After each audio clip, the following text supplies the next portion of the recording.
What's going on, Braden?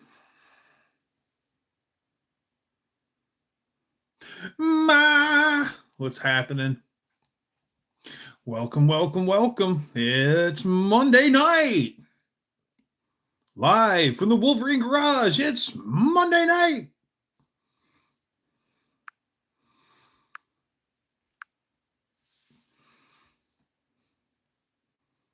Mr. Wilburn, welcome. I see that we now have a shield instead of the wrench.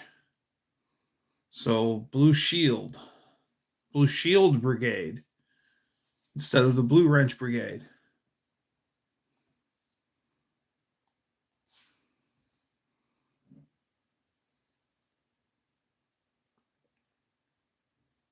Oh, hello, Gen X Empty Nesters. Hello, Dan. Hello, Tracy. Good to see you. Glad to have you along. What's up, Dan? Giggity. All right. Oh, my Mexican connection's here. Now we can feel safe and know that Mex is here. Welcome, Mex. Good to see you.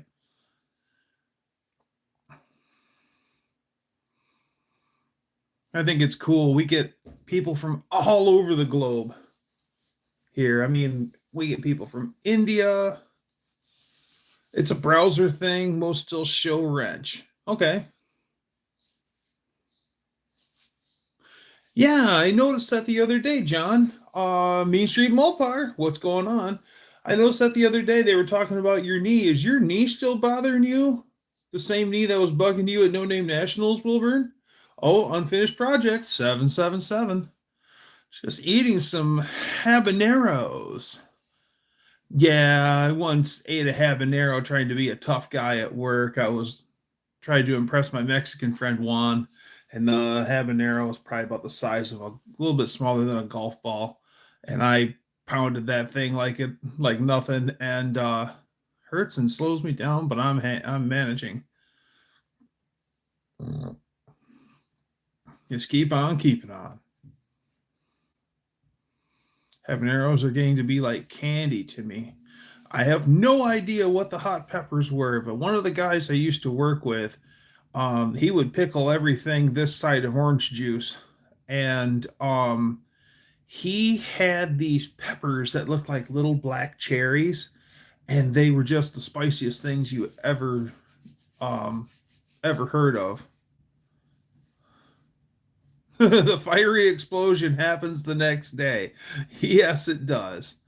And they were so dang hot that he took a bunch of them and he pureed them and made a sauce out of them, and he brought them to work. And one of this one old Mexican lady that I worked with, her name was Gloria, and she wanted to try some, and she took and dipped her burrito in it and tried it.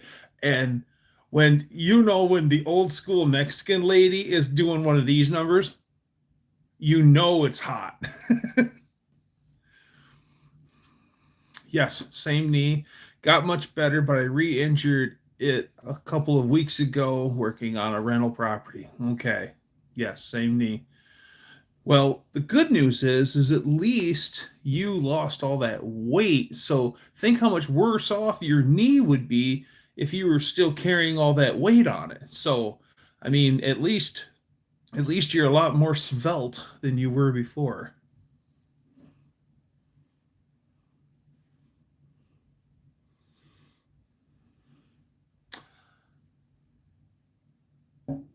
Okay. Ew, I have a hair in my cup. You don't want that. That's better. Don't want anything doing the backstroke in your drink. Good use of svelte. Thank you.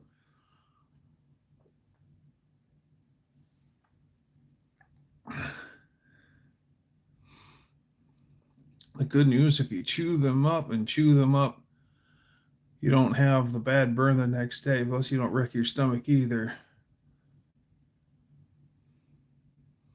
Earlier today, Mopar K went live and we were talking carburetors, and I said how um, the thermoquad was the predecessor, or the quadrajet was the predecessor to the thermoquad, and Kay didn't had a hard time saying predecessor. It was kind of funny. I'm not making fun of her. It's just per poor lady, and she's like predecessor. Predeceding. Why you gotta use such big words? Kay's a nut. I think she's cool. I like the fact that she's really come a long way in her gearhead journey. I was impressed when she wrapped her brain around timing, when she understood timing, base timing, full in, all that stuff. I was carrying tree limbs and the thought of exactly that. I can't imagine it would be way worse. Oh, absolutely. Every pound lost is 5 pounds off the knee. Wow. Thermo toilet? No, thermoquad's a good carburetor. It's just got its quirks and its problems. Like, it's kind of interesting. Somebody mentioned this the other day on that Dodge Garage's live, that the thermoquad was built to replace the quadrajet because the quadrajet had issues. So the thermoquad was made to replace the quadrajet. And then, 1 second, please. There we go. Thank you for subscribing, Dan IT Guy, by the way. Oh yeah, I figured it. But what's even more interesting is the Lone Wrench. What's happening? The thermoquad replaced the quadrajet, but eventually the quadrajet replaced the thermoquad. Because at the end of it all, some Mopars actually came with quadrajets on them. So how funny is that?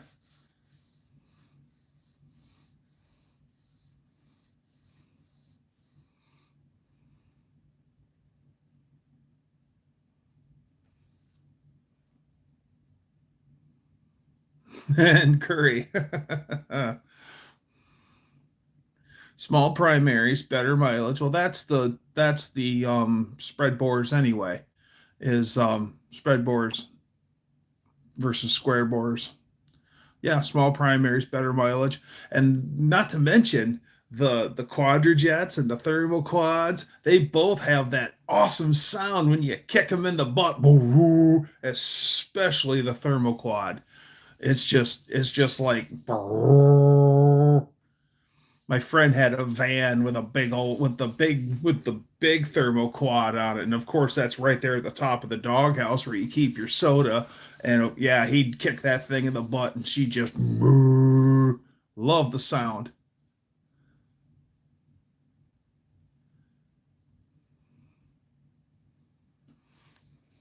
Buff tells me my Durango has a good sound. Nice. 1984 was the last year you could get the thermo quad. I do love that sound too. Oh yeah. I helped a friend of mine get the thermoquad working on his camper. He had a Dodge RV that was one of the. It was like just the van nose and chassis, and then they had married not your normal looking van chassis camper.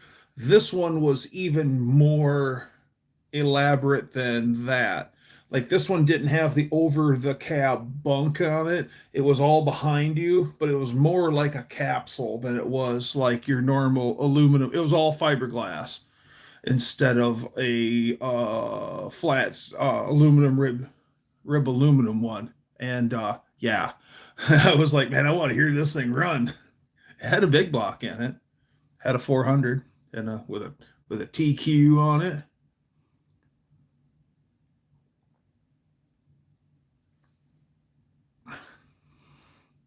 Where can I get Those kind of mushrooms, I don't know where you can get those kind of mushrooms. Then it's not seeds, Braden. There's spores. There's a difference. Mushrooms don't grow from seeds. They grow from spores.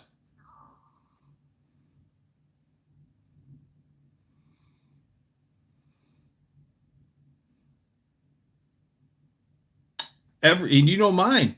Everything, Jack stands and cinder blocks. You missed everything. Go to a cattle farm. So it's still colder than a well digger's auger here in Michigan. Your mustache tickles my soul. Brother. Hulk Hogan, what's happening? Brother.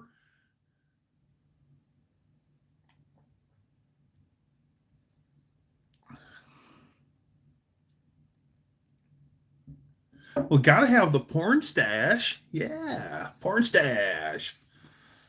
Brother. Everyone's getting in on it now.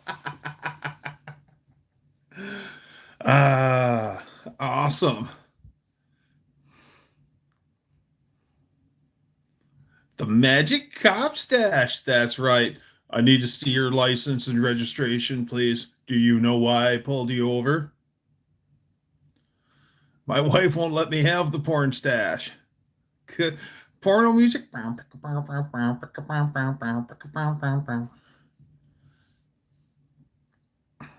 Miles away behind it. It's at least Monopoly Man or Pringles. Ah.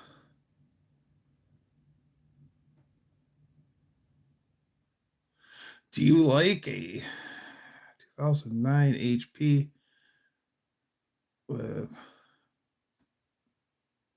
I think that sounds like a computer, and no. I'm actually kind of it's going Raleigh finger style for the Milwaukee Braves. Don't you mean the Brewers? Gonna have the curly mustache. That's called a wax mustache. And fun fact, I got to shake Raleigh Fingers' hand.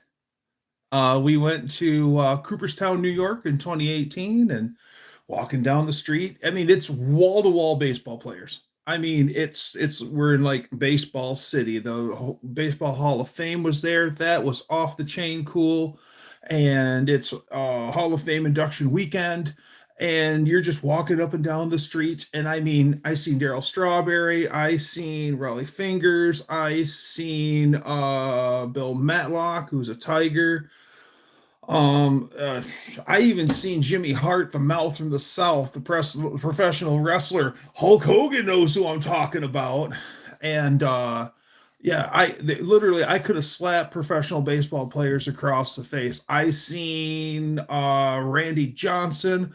I got to talk for a minute with Johnny Bench. And I'm not a Cincy Reds fan by any means. And Johnny Bench is one cool guy. Very nice guy. It was awesome talking to him. I got to see Ricky Henderson. I got to meet and shake the hand of Mr. Tiger, Al Kaline. That was also his last year that he was at Cooperstown, New York. So I got his autograph. But anyways, walking down the street, and I seen that wax mustache from a mile away. I'm like, that's Raleigh Fingers. I walked up. Hi, Raleigh. How you doing? Put my hand out. He shook my hand, talked with me for a minute. Now, when you go get signatures, you can't hand the player money directly. You have to go to like a little booth, just a little bit away from where the player is. And then you go pay money to someone. They take your money, they hand you a ticket, and then you take your ticket and your item back to the player and then hand them the ticket. They do the signature or whatever for you. And yeah. And that was really cool. So I actually got to meet Raleigh Fingers, and he still had the handlebar mustache. So Robin Yount, yes. Yeah, I have a Robin Yount baseball card somewhere. Hi, Faith. Good to see you. So yeah, that was actually pretty cool. I highly recommend. We got to go to Doubleday Field, which is not far away from the Baseball Hall of Fame, and then Bob Costas was there, and he accepted his. They have some media award. I can't think of the name of it off the top of my head, but that year Bob Costas was there at Doubleday Field, and he accepted his award and gave a ripping good speech. It was awesome, y'all. So that was pretty cool. A lot of history in that town, and it's everything there is baseball. Uh, there's card shops and all sorts of neat stuff. And Pete Rose was there, but he's not allowed at Doubleday Field. He's not allowed at the Hall of Fame. And to go get Pete Rose's autograph or to see Pete Rose, you've got to go literally down to a back alley and go in the back entrance of some shop. And basically, you've got to know the secret password, know the secret handshake, and then to get in to go talk to Pete Rose. But very interesting. Do you believe he was using steroids back in the day in baseball? Everyone was using steroids back in the day in baseball. Robin Yount graduated from my high school 11 years before I did. He was one of the more famous ball players that played and went there. No doubt. How cool. I was in the emergency room around 6 p.m. and didn't get out until 6:26. Well, I hope everything's all right, Faith. Yeah, the Pete Rose was actually a badass baseball player. And he just got mixed up with some bad stuff. There's actually some pretty humorous baseballs. He actually had to write signed baseballs that said, I'm sorry, I bet on baseball and all that other stuff. And then he started making funny ones. And the one that I want is the signed baseball that says, I'm sorry I broke up the Beatles, Pete Rose. It just makes me laugh because he had nothing to do with it. But yeah, so Pete's got a sense of humor.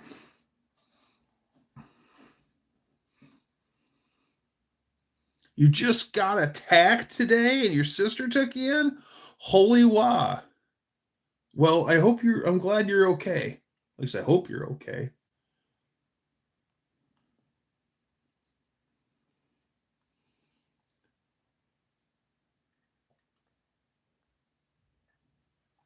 Yeah, he just got caught. I think what happened is, he got caught, and I think he was in too deep. I think that's what it was. And how terrible is that? Where you've got to, everything's riding on because you said your team's going to lose, so you're trying to throw the game. Mark McGwire was definitely using steroids. Yeah, I'm not surprised. I'm not surprised.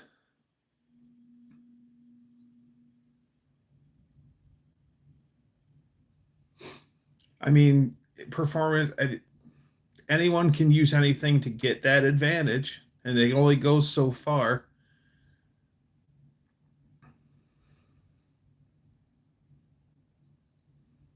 Yeah, I'm glad you're all right, Faith. That sucks. That sucks bad.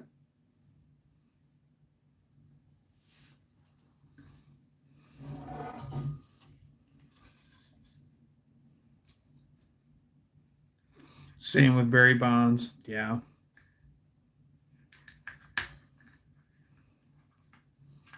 Yeah, the lady who runs the Hall of Fame is the descendant of the family that started it.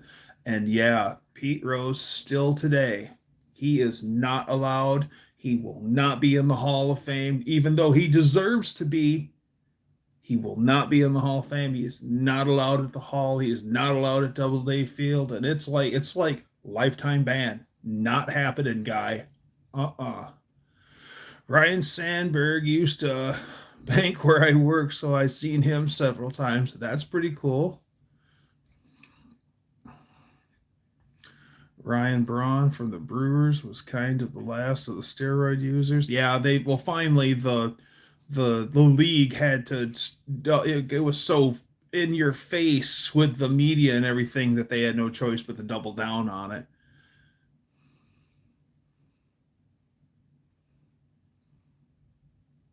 You kind of have to unless you're blessed with uncommon muscular ability. Make steroids great again. Yeah, but you got those guys though. They're all jacked up and their heart's the size of an elephant's and their balls are the size of a fly's. But I'm really jacked though. Oh, Hans and Franz, yeah. Hans and Franz. Which way is the gym?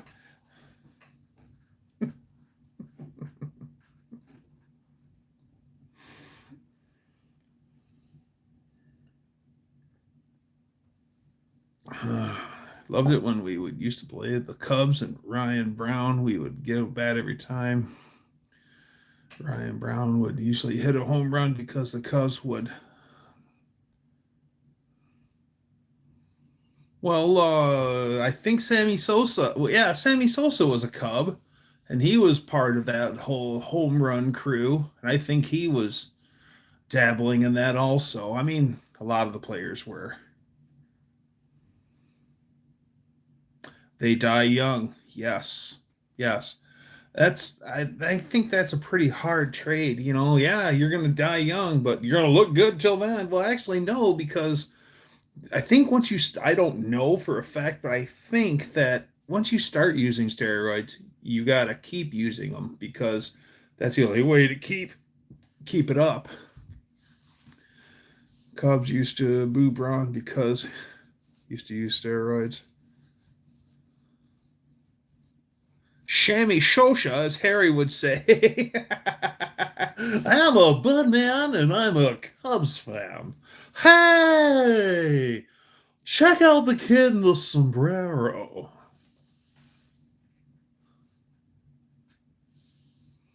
When I was a kid at Wrigley Field.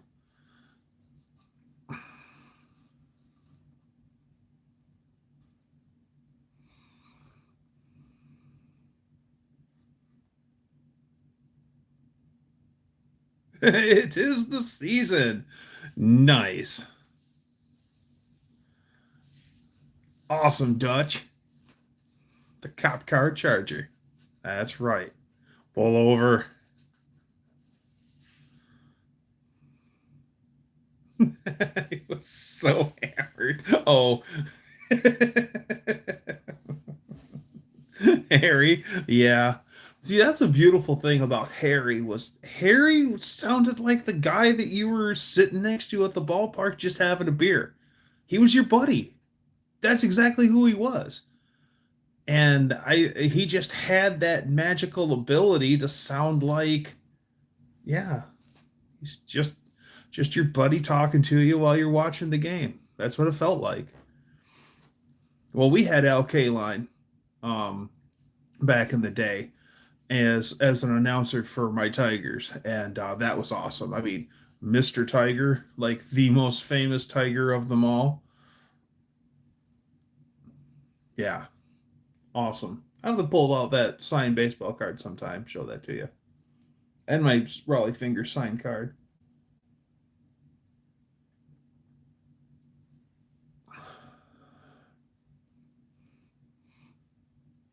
Packers and Bear fans clash I've ever seen? None. I think Dan can oh, you meant Bob Euchre. Yes, Bob Euchre. You guys want to laugh your butt off.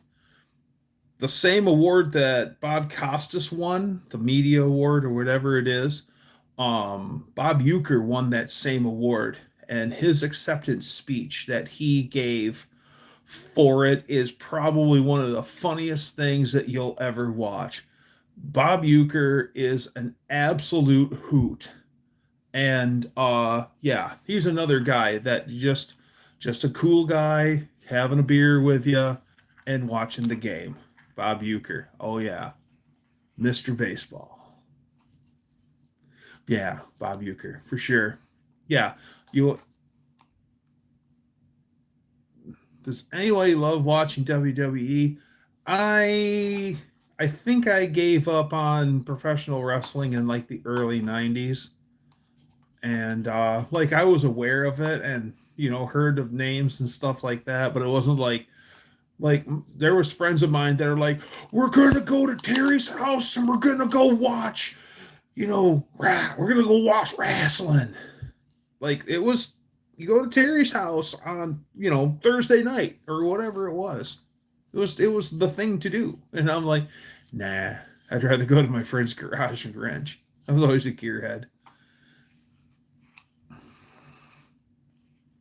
Same with the announcer over at St. Louis who retired a couple of years ago. Yeah, I can't think of who that would be.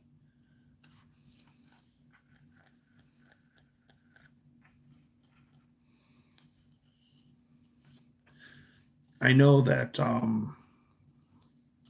old Harry Carey had said something that made the Budweiser execs mad, and they pulled all their advertising or had I think they had Natural Born Gearhead. Nice. Me too. Trying to get tickets for WWE. Nice. Well, Harry Carey had done something where, oh yeah, the Budweiser executives or president or whoever at the time had him taken out or something like that, and they went. Old Harry Carey went to a bar and was just sitting around drinking beer, but he wasn't drinking Budweiser. He was drinking like Schlitz and talking. He's like, I want to know what I did and to offend Mr. So and so and all this other stuff, and that was quite the. Harry upset a bunch of people. I bet he did.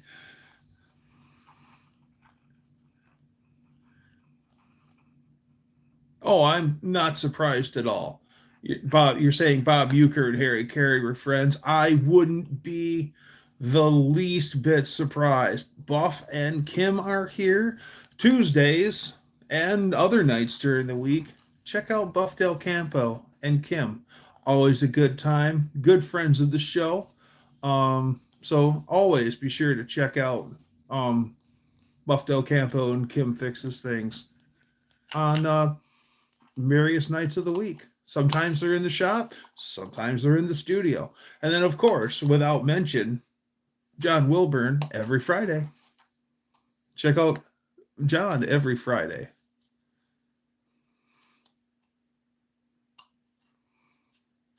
Yeah, is Kim feeling better? I don't know where to get tickets. I don't know how many tickets to get. I'm sure that's just a quick Google search, Faith, to find out where tickets are. And then, I don't know, are WWE tickets expensive or WWE tickets cheap? Probably depends on where your seat is. I'm sure if you're sitting ringside and you get wrestler sweat on you, that's going to be a lot more than if you're back in the nosebleeds.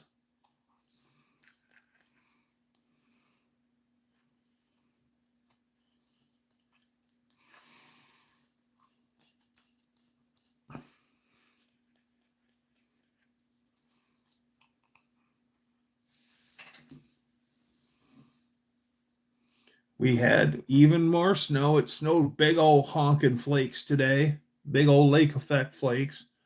It was it was chilly this morning, but it wasn't snowing. And then it warmed up, and then it started to snow, and it snowed for probably I don't know 5 or 6 hours. But big old honking lake effect flakes.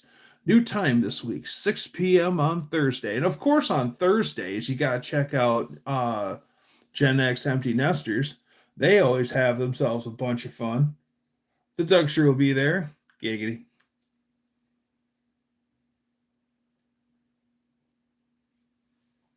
They have all events all over the place. I went to one in Green Bay. Okay. My friend of mine, his uncle is part of the Green Bay Packers owners group. I did not realize that they had a private people that own a piece of the Packers, and they have a banquet every year.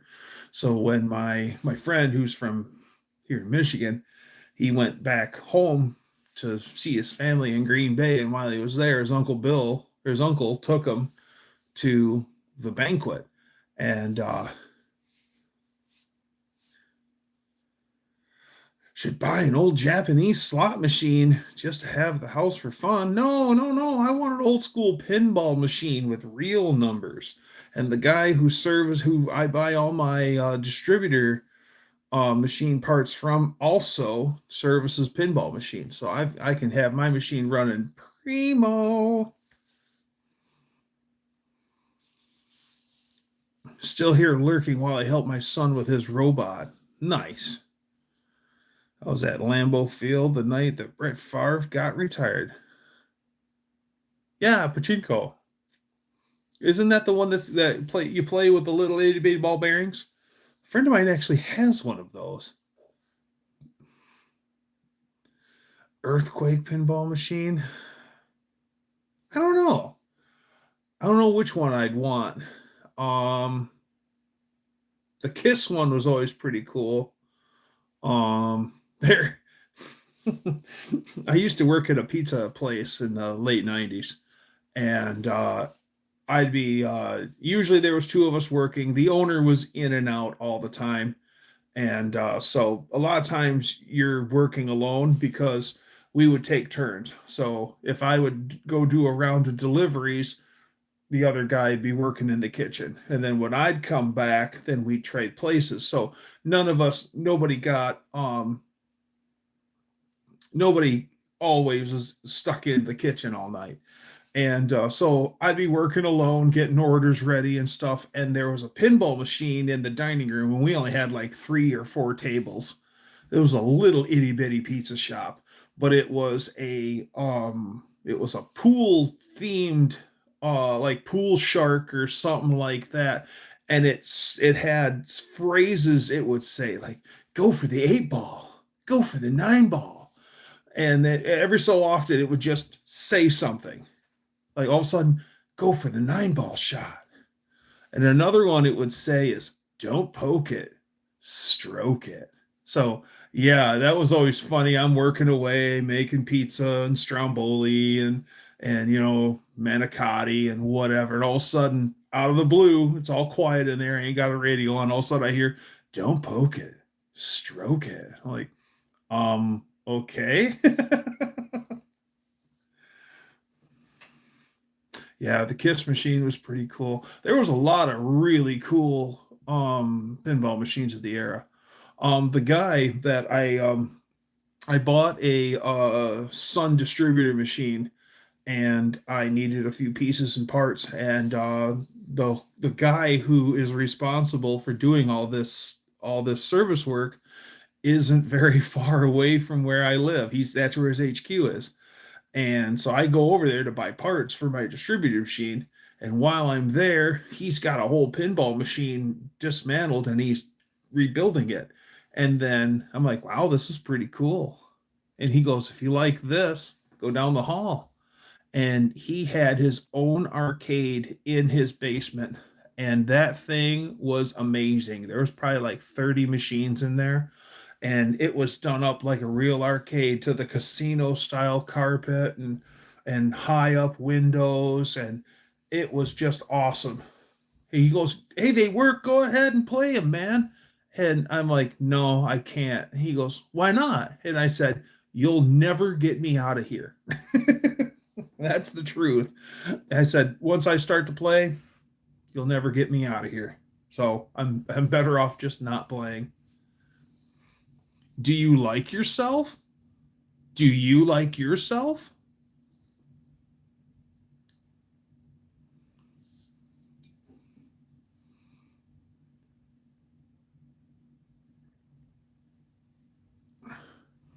Thursdays, I go play pool in Appleton with my sisters and my true best friend since we were in middle school. Still my bestie. That's nice.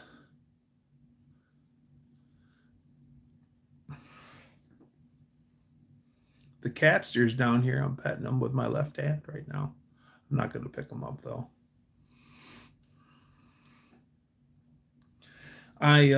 Friday night I got invited over to my friend's place for he's got a pool table for a little pool tournament. It's just a gathering of friends, and his pool table is old and dilapidated, but who cares? And I actually had a lot of fun, and I won the losers bracket. My first game was horrible, and then that won me the losers bracket. But then I dominated losers bracket from there on out. So, guess I did all right. How's your cat doing? Oh, he's doing just fine. Faith is asking about you, buddy. Ready? No, he doesn't want to.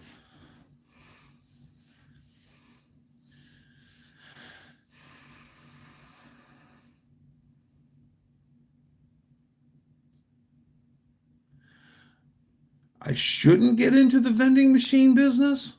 Why not? Vending machines actually do well. A couple of pop machines, believe it or not, can in a good place, a couple pop machines can turn you some nice coin.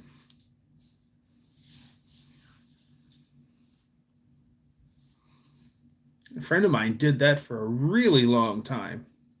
Just bought old vending machines, old pop machines, set them up, fill them up, keep them in the right spot.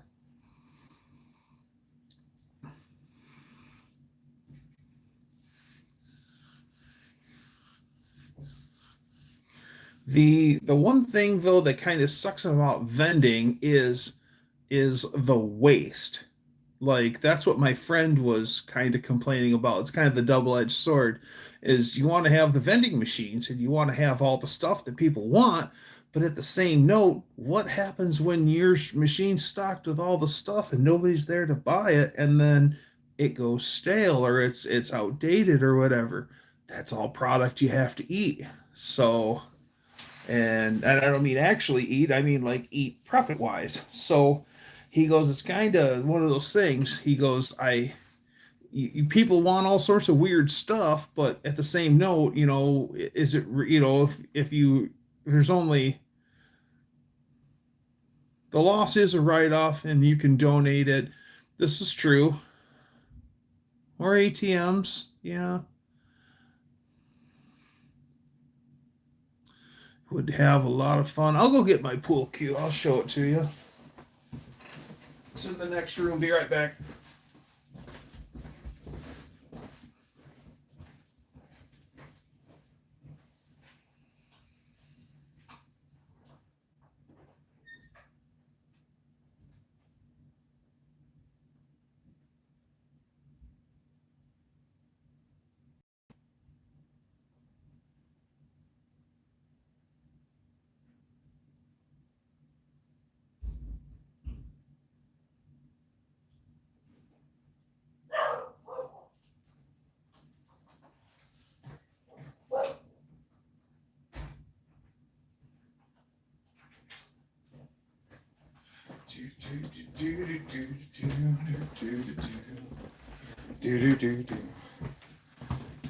Okay, I'm back.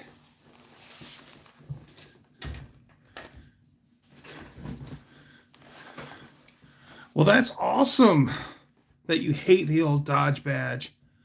I don't. I like it. So I call it the bazooka. It's a two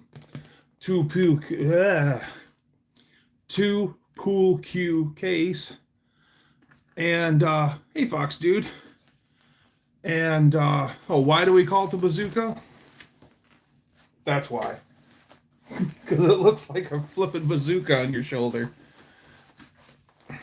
Fox dude! What's a happening? General Fox dude. So I won't completely set it up, but it's 6 bay. I've got 2 pool cues in it. One is Lady Dougster's. Yes, one is Lady Dougster's, and then the other one is mine. This is Lady Dougster's, and I had another one just like this, except it was a lower trim line and it didn't have the gold bands on it and whatnot. I bought this at a pawn shop, And the Irish linen, which is the wrap here, was all frayed on it. And then my friend Curly, it's just a cheap player's cue. I think this was like $100 cue at oh, gay mustache, Mr. Homosexual. Well, thanks, bud. Love you too.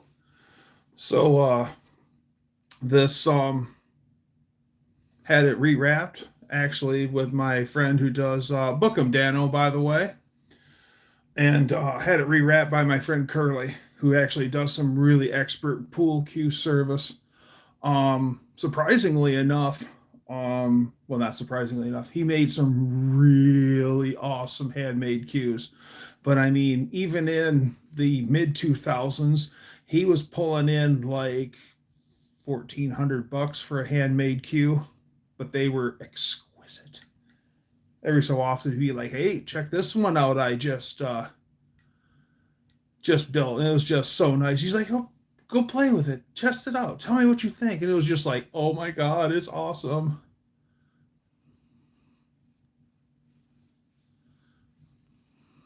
What girls do when they go to the bathroom in the woods? Um, Pretty good guess. They're going to the bathroom in the woods, Braden. Ja, das Boot, yeah. Hemorrhoid removal tool. Humpback, what do they do in the woods? Patrick, what's happening? So yeah, that's one of Lady Dougster's cues. I have another one right over here, and mine was a little lower trim line than this one, and then that one's her name was Lucille, and this one I don't think has a name, or if it does, I don't remember it. And then we're moving on to my cue, which is I call Black Magic, and it's a Viking cue. Viking. I really like this inlay on the bottom. Has a little bit better Irish linen wrap on it, and yeah. So that's my pool cue, and I haven't pimp cue. No, actual pool cue. The only ass whipping I do of this is on the table, not not like say hello to my little friend. So there's my pool cue, and then I'll save the best for last. I found Lady Dougster's pool cue at a yard sale, and I got it so cheap, but it's such a pretty cue. I just couldn't. Go to the bathroom in the woods. I see it happen. Yeah. Well, that's why they strengthen numbers. They have to go there and cheer the other ones on. Go, Donna! You can do it! GP! Yay!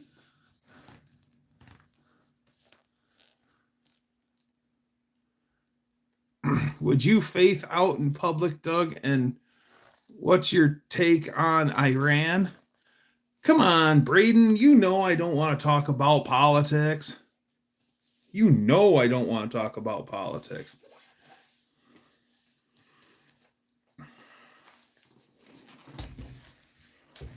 Does a bear poop in the woods? Yes, he does. Yes, he does. So, this is Lady Dougster's cue. I got this thing cheap at a yard sale, and it was so, yeah, Iran is a country. And I got it so cheap, and it was so cool. I just couldn't pass it up. And it's got this really nice inlay here, and then dark shaft, and then check out the wrap on it. And it's different directions. So one goes this way, one goes this way, and then so does the black bands. They go in opposite directions. And then all of the inlays on the tail. And I don't know, there's no branding on it that I found, but it's a well-made cue. And I don't hardly ever play pool anymore. I think when I went and played pool at my friend's house Friday night was the first time in years that I actually took my pool cues out. As a matter of fact, mother of pearl, thank you very much. Dan IT guy for the win.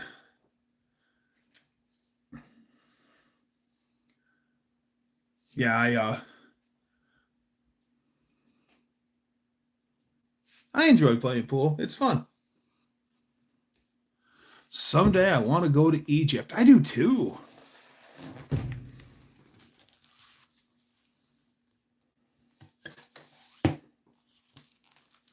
That'd be cool.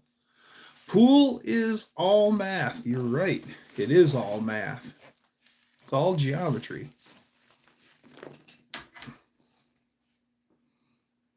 I sunk the 8 on a break once. Nice.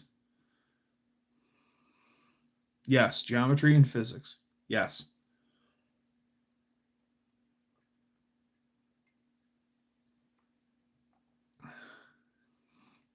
If you want to see pyramids, we have them in Mexico. Yeah. Yeah, over by like Guatemala and stuff like that. All the Maya land stuff. Those are cool. Those are way cool. But I was told that you got to be careful because some of those old Mayan temples are protected by some very bad people that you don't want to get mixed up with.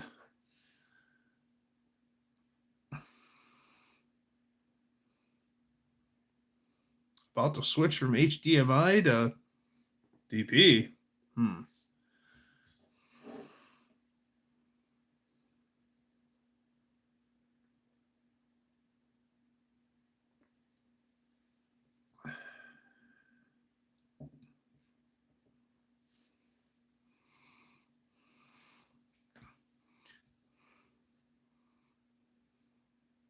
The best is find a local guy that can help you not make a mistake. That's true all over Mexico. Right on. Now that's a tip.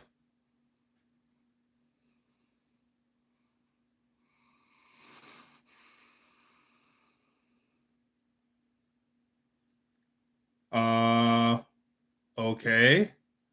Faith? Dang. I did it. I got over my funk. I made a YouTube video. Oh! Oh my God! Good, Dutch. DisplayPort. Ah, I see. Yeah, whoa there, Faith. Even Braden's like, whoa, hold on.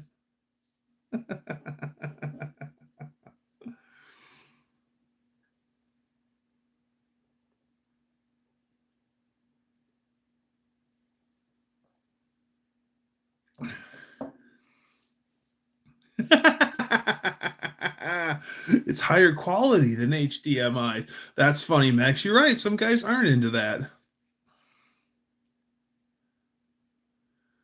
Also, a year ago today, you and I went to the Boneyard for the 5th. That was actually a fun day. I didn't realize it was February when we went. It was cold. That was actually a fun day.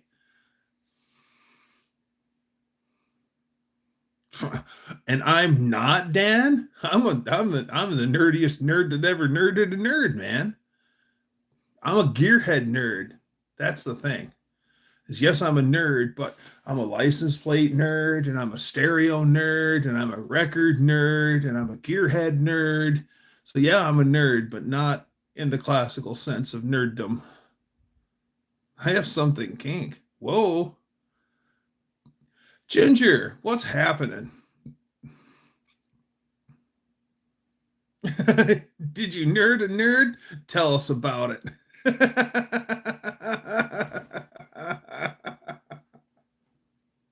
Yeah, I can nerd a nerd. Especially especially if I can nerd someone out, if they're not familiar with my nerddom, then yeah.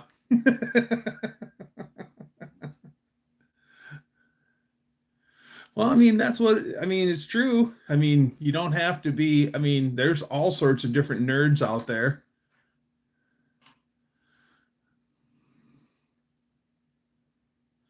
Working on the same deal for a diplomat cop car from the junkyard right now. That one won't be trailered. Ooh, you're gonna drive it out of there?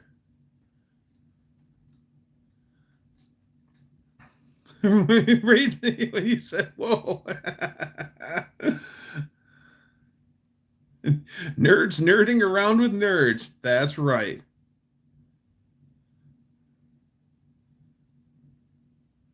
Nerds! I know it.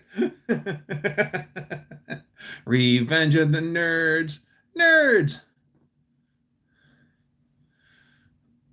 Okay, I'm going to take the pool cues. Now that I showed them, I'm going to put them back. Oh, by the way, that one guy doesn't like that. Oh, no! Isn't that terrible? Be right back.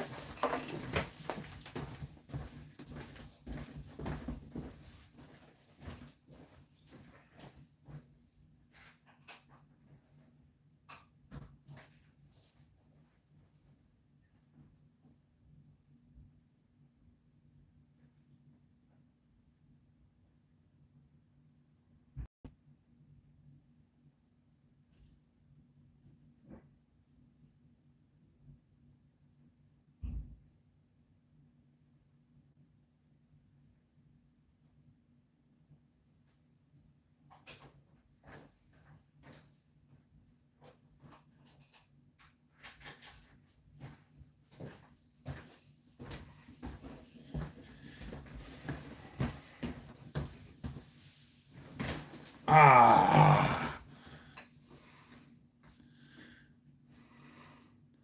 What guy doesn't like that? Give me a name.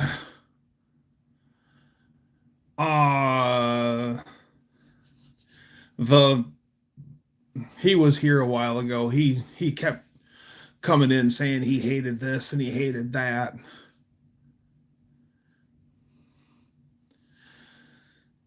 I need a front end off of a Diplomat, my Diplomat police car. I seen one on Marketplace the other day, and it was really cheap. Did you see the cat video thing? There's a lot of cat video things. I don't know. You're going to have to be a little more specific than that, Danster.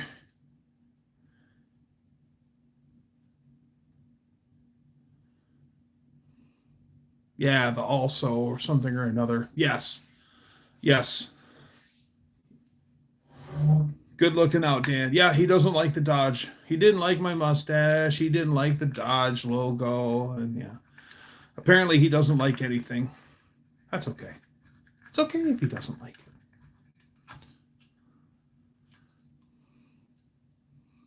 I left the link in the comments of your last community post. Okay.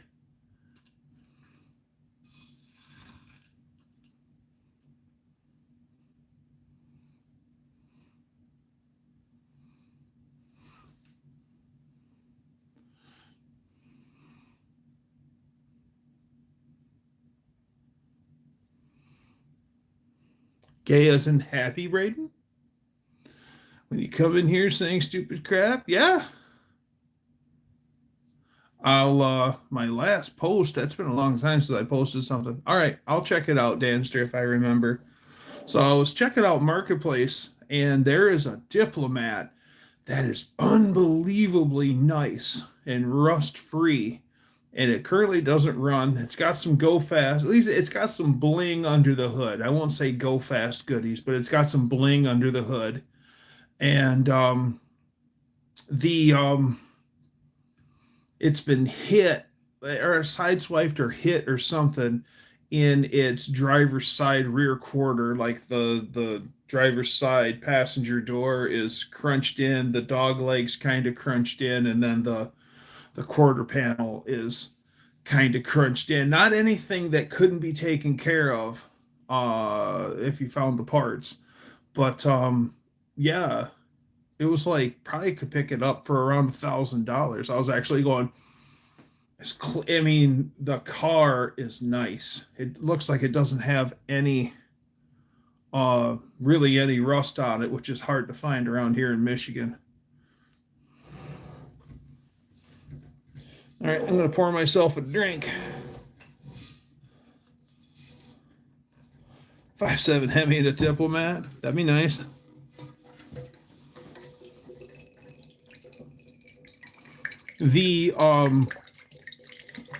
No, I'm not peeing. I'm pouring myself a drink out of my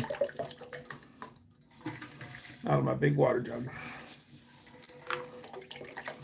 the Diplomat that or not Diplomat, sorry, the Fifth Avenue that Dutch and I picked up out of the Top Secret Junkyard was sold at my local dealership. And the dealership was being bought from the original owner to the second owner. So it had both the original dealership tag on the trunk lid, and then on the bumper was where the second dealership put their tag. So it was double tag for both dealerships, which I thought was really cool.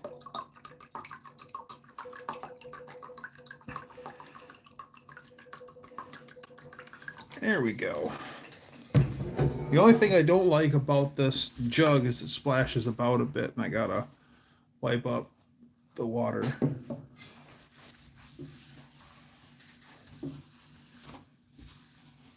There we go. All right, all clean.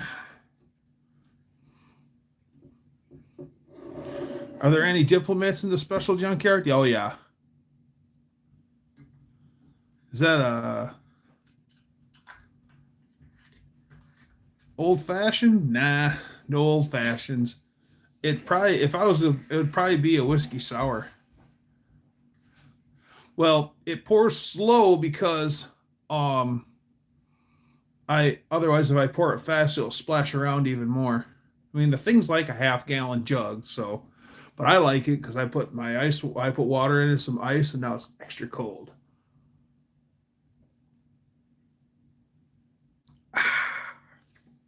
Or I should say my dihydrogen monoxide.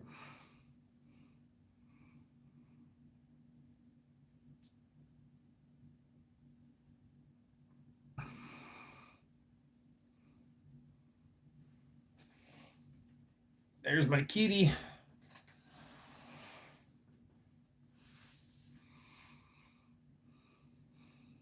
Yeah, my whole channel is here on my phone. Just my phone. I'll probably upgrade to a PC someday.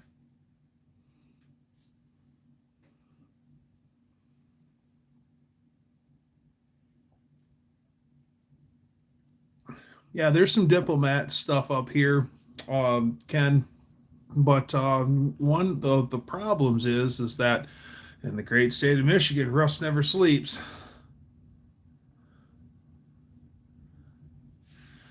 Header panel.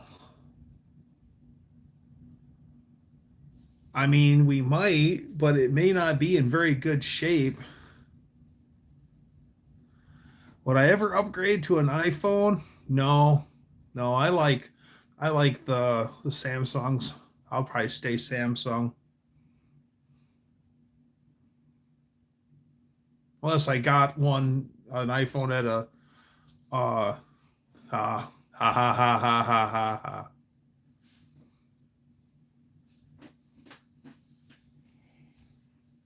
Is that like Peter Fitzwell, dope ass Braden? Header panels would be easy. It's all fiberglass. Ah. Ohio Hoarder would probably have a mint one. Nice.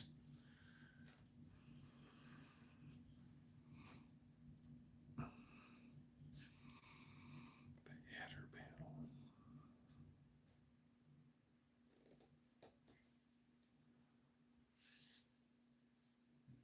iOS eludes me. Zero idea or how to use it. Okay.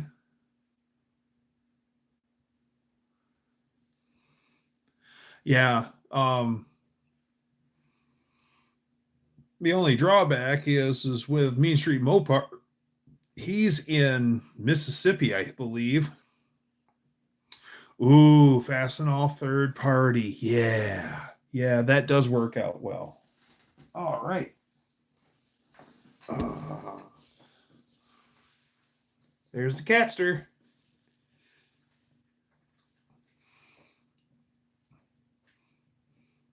Yeah, Fastenal third party. And it works best if it's dock to dock, I think. And Catster wants down. I think it works best if it's dock to dock. But yeah, Fastenal will ship anything anywhere. At one time you could bring it to No Name. Well, that's what I was just about to say is the only way it'd be to get it to you would be to bring it if I could get No, I don't let my cat out. My cat stays inside. He doesn't, he's a 2-wheel drive cat. We disabled his 4-wheel drive. And because of that, we just keep him inside. No, I used to have indoor-outdoor cats, and then they would usually get uniroiled out in the road. So I can only handle that so many times before I'm like, you know what? They're just safer inside. They're just safer inside.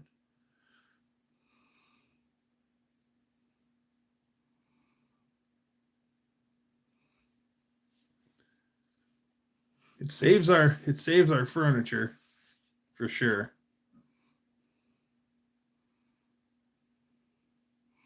I'll keep my eyes peeled for diplomats and Fifth Avenues. Yeah. Honey Rider, Doctor No. Well, what about Pussy Galore from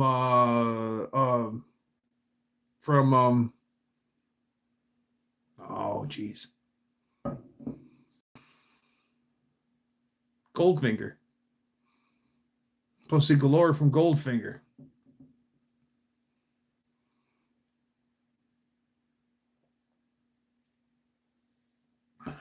All right.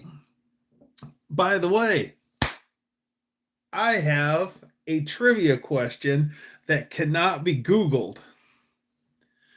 In the Bond novel, Moonraker, Hugo Drax has a nickname that his friends call him. What is it? If you look it up on Google, it says he doesn't have one. But I read the book, and I own the book, as a matter of fact, and it says what his nickname is.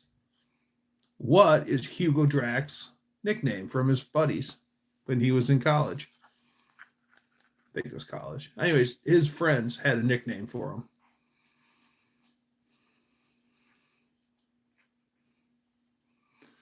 Holly Golightly, Breakfast at Tiffany's.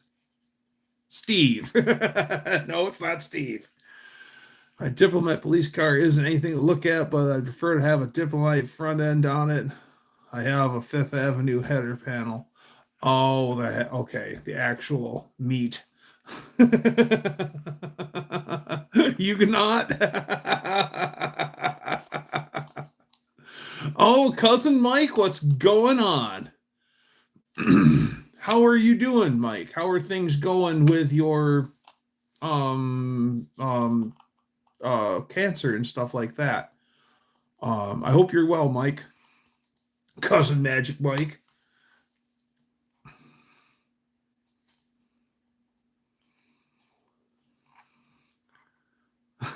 Tokyo sex whale.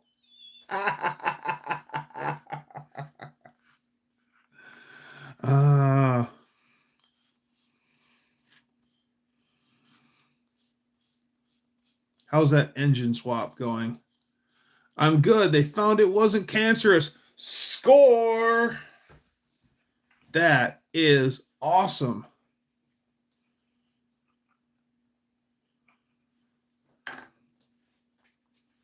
Everyone in the line to forgive you for what? What the hell? What the heck did you do, Faith? Yeah, you didn't do nothing.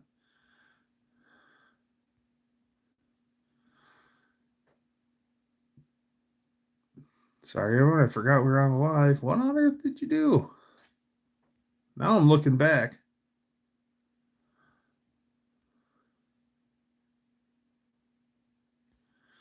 Faith, you're fine. You didn't do anything bad. I can't see you've done anything out of the ordinary, other than you wanted to show Braden you peeing for whatever reason. And even that, you haven't run a red light with me.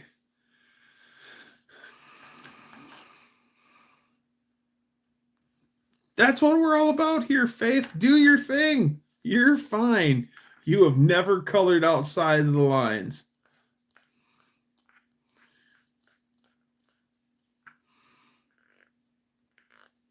Is that what you do? You talk about privately? Just curious. Gotta try different motor mounts. Nice.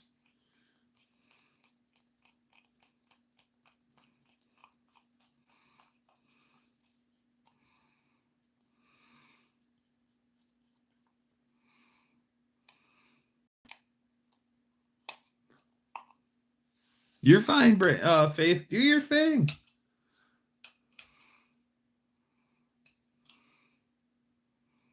You got 14,000 views live pulling the 429 to put in your Thunder Turd. Wow. What's going on, Frank? Nice to see you. Welcome, welcome, welcome.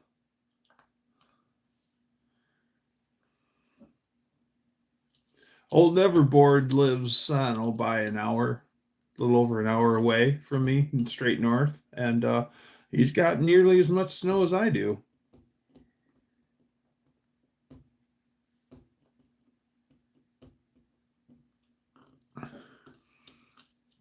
Frank the Tank. Frank the Tank.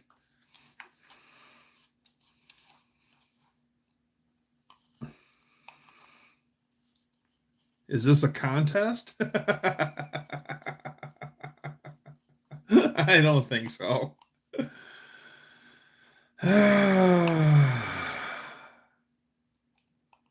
Oh, Braden. Boo. Bunch of fanatics say a 429 won't fit, so gotta do it.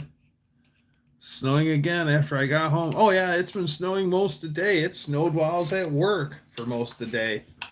Once it warmed up a little bit, then the old snow machine cranked up. Nice big old fluffy lake effect flakes.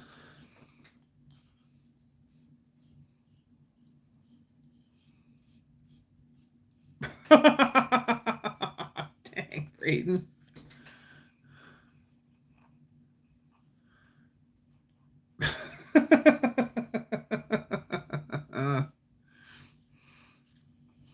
Beautiful weather here. No code after 2 a.m.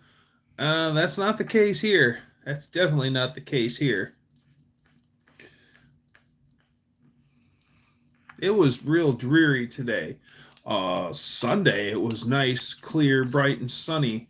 As a matter of fact, the whole weekend was real clear. No real wind. I plowed the work parking lot with the old skid steer so we could all get the forklifts to do work. Boy, the skid steer can be the Swiss Army knife sometimes, can it? It hasn't come out yet.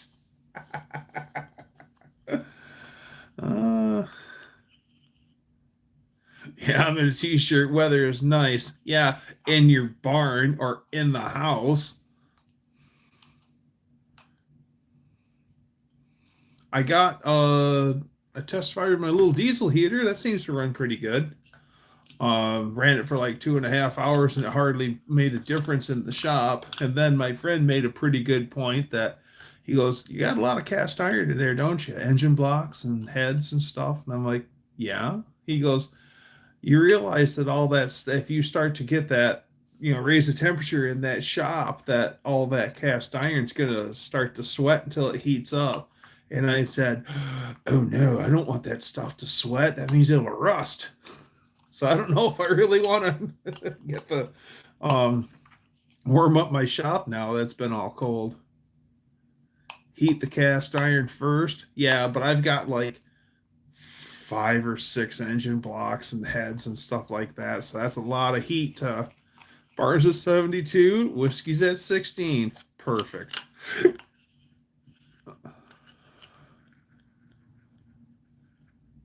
Old Mac, a salad shooter.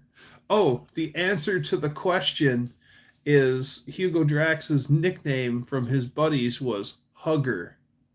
Hugger Drax. I couldn't believe it when I looked it up. And there was no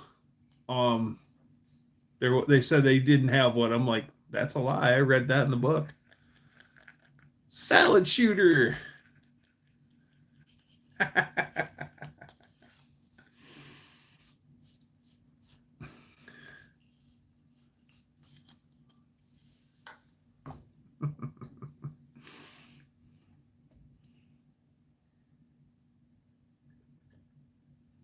30 degrees Fahrenheit feels tropical.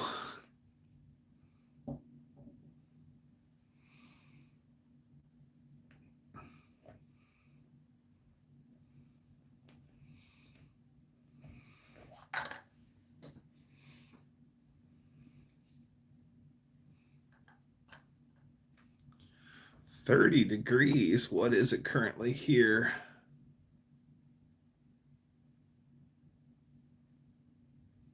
I'm not getting the current temperature. It's telling me what tomorrow's weather is going to be.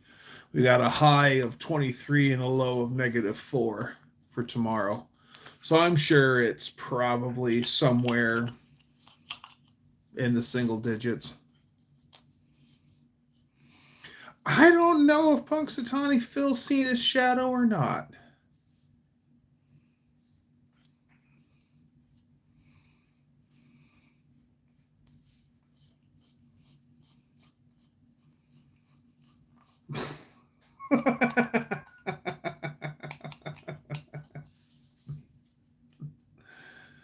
uh,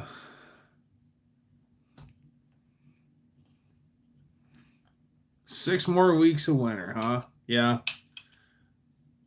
Well, I mean, that's just the way it goes. January and February are usually the 2 worst months here in Michigan. Then around March, things start to. March is kind of the wild card, so it can be 0 degrees Celsius plus 0 degrees Celsius equals 64 degrees Fahrenheit.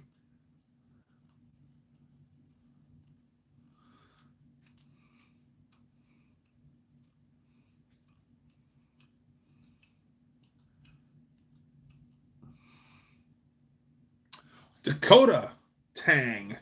What's happening? Can't wait till spring because I get to play pickleball with my friends. What's stopping you now, Faith? You can play pickleball now, just not well or comfortably, but you could play. You could play pickleball now. Way them frozen groundhog turd bounces.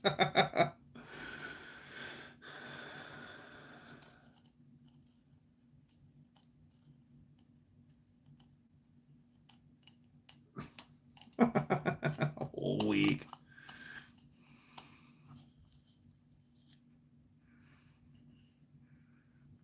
Oh.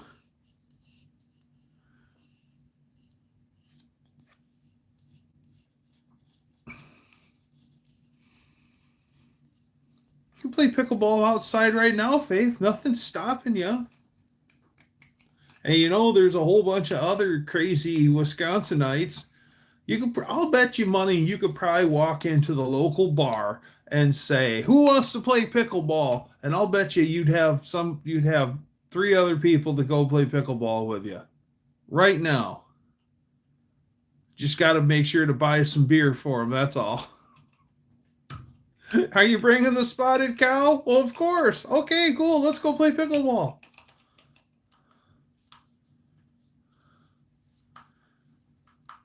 Quick check. Says see the shadow.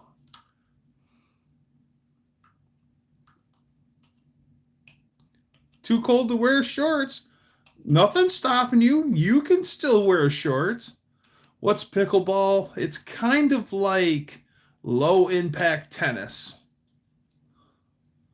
No, it's like I think it's like an overgrown ping pong paddle, and then you use a tennis ball, and it's kind of like low impact tennis. It's huge up here.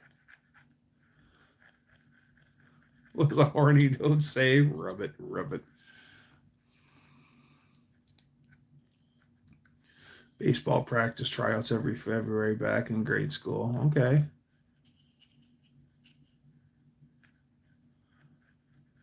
In a kilt. No, it's like a tennis ball, I think.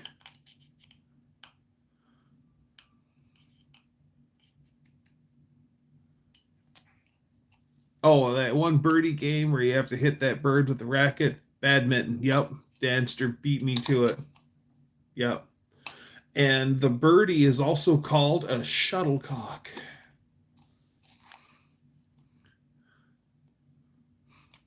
You start with a cucumber, it turns into a pickle, you win. How do you hit a bird? Very carefully. Dakota, very carefully. And remember, the bird is the word. As hard as you can.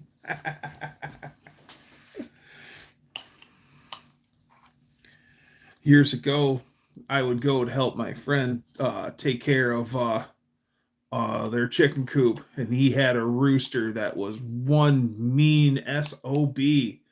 And there were times I'd actually have to bring a stick with me just to keep him back. It's like he would try to attack me. Little bastard.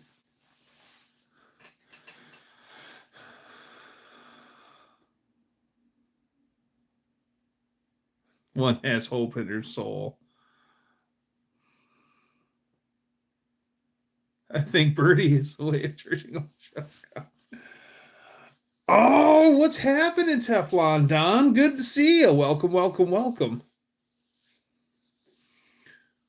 It's a wiffle ball. Oh, okay. I did it like this. I did it like that. I did it with a wiffle ball bat. So I'm on the run. The cops got my gun. Right about now, time to have some fun. Take it, everyone.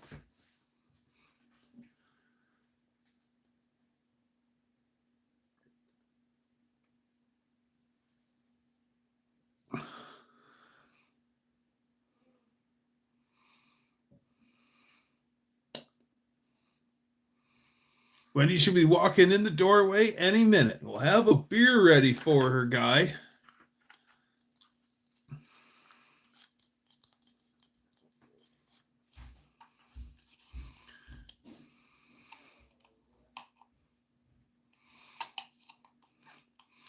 I want to tech Brandon how to play pickleball. That must be teach.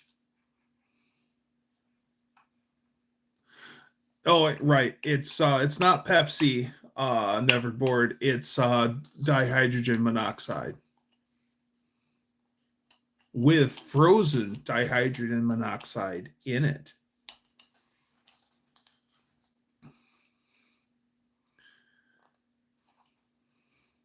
I don't go to bed before then. Right on.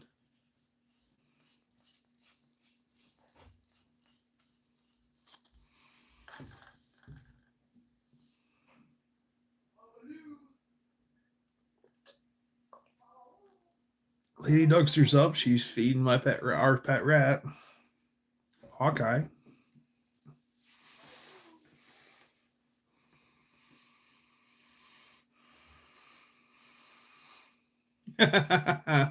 So years ago, a friend of the family, Ed, R.I.P. He was working on his motorcycle, and he's got the tank off his motorcycle, and he's polishing the tank, and it's just him and his wife.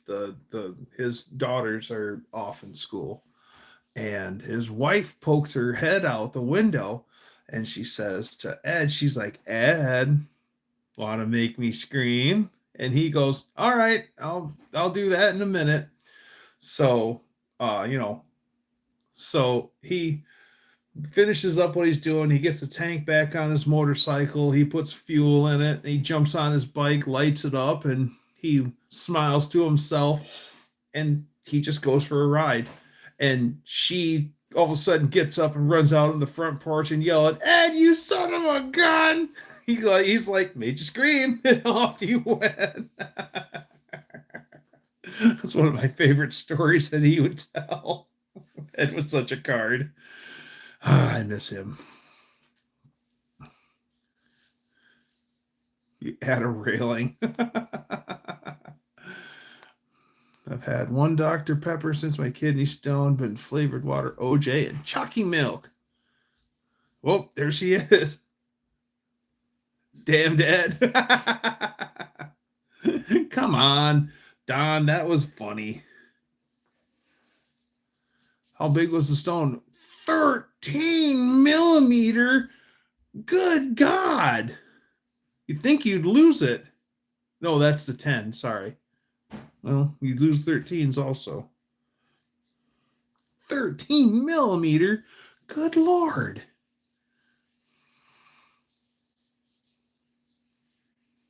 Brayton.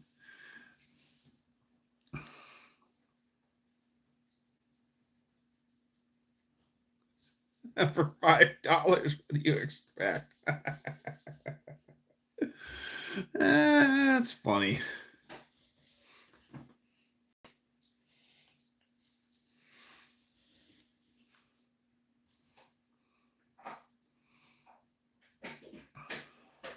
That actually was probably one of the funniest ones of the night, Braden. Sign up for Garage Trivia. Oh yeah, I forgot all about Garage Trivia.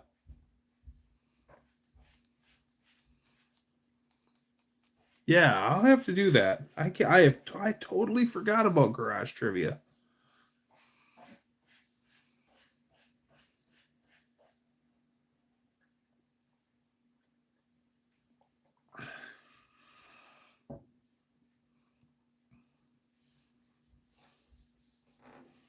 I think I've played Garage Trivia in the past. It's been a long time though.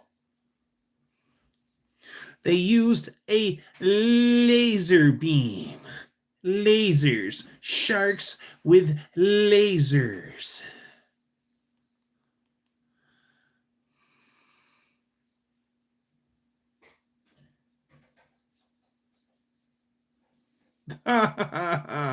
Where's Garage Trivia? I'm thinking in the garage, Patrick. No. Oh God, refresh my memory. Neverboard.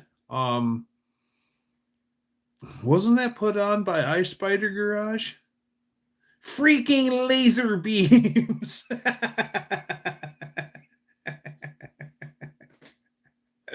Main Street Mopar knows what I'm talking about. Yeah, I want to say yes, Braden does need to come hang out with us on Thursday. Ice Spider YouTube channel, first Friday of each month. That's right. I was right. It was Ice Spider. Brother. Hey, brother.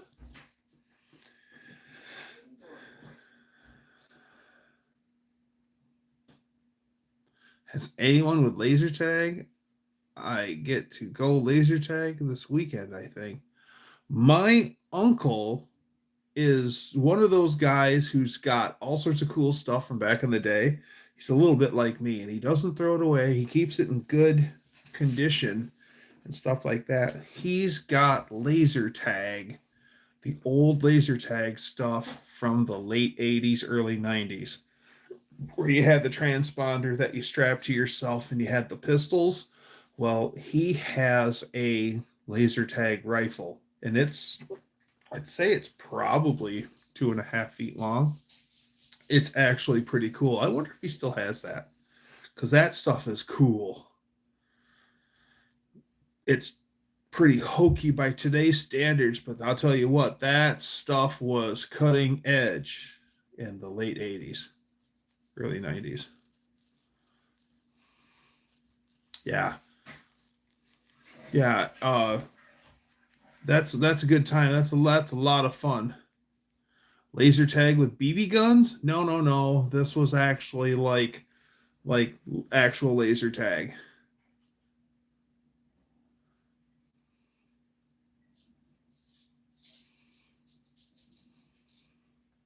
No, laser tag with BB guns, that happened in the 70s. In the early 80s. Oh yeah. Subbed and notified. All right. Laser tag with Roman candles. Oh.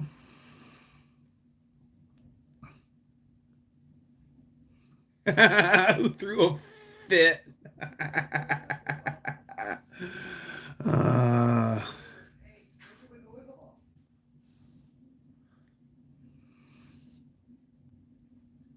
Bottle Rocket Wars, yes. We were notorious for getting just cases of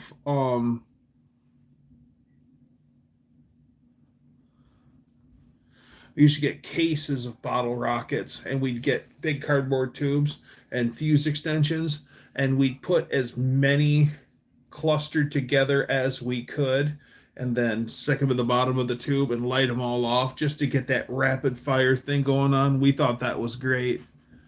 I also liked the bottle rockets that had the little army guy in it and the parachute. Those were always cool.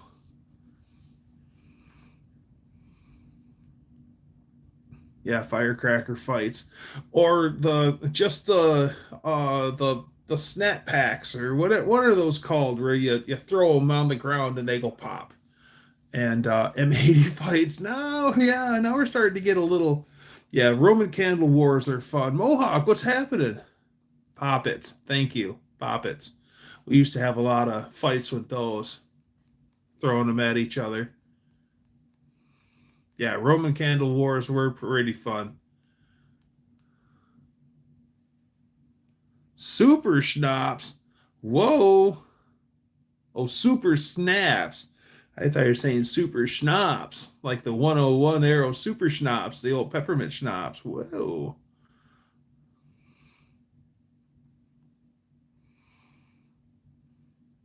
I used to build Estes model rockets. One of my step cousins used to build model rockets, and the one that they built had 4 stages built into it. So it was way cool. So it actually, first stage was getting it up off the ground, and then um it flew apart in stages as the rockets would burn, and it would do second stage and third stage, and then fourth stage was a glider. And we were across the road at my grandparents' house. There was a farm that, it was in the middle of nowhere too, but they had a baseball field across the way, and we were back in the outfield, like as far away from my grandparents' house. And they launched the rocket. We had permission from the neighbors to do this. We launched that rocket, and then when it went to fourth stage, and the glider, the little glider, it was probably, I don't know, 18 inches across at the wingtips, and it went all the way across the outfield, across the baseball field, across the street, and landed up by the house at my grandparents' house. That was cool. I was so impressed. But that thing, that little glider had no rocket on it, so it just that was so cool.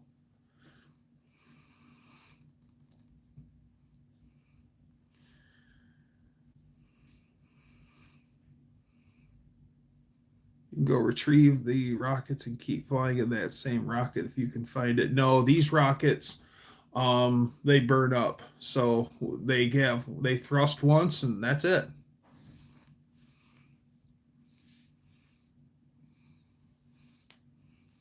Rocket, Barb, rocket. I'm rocking it.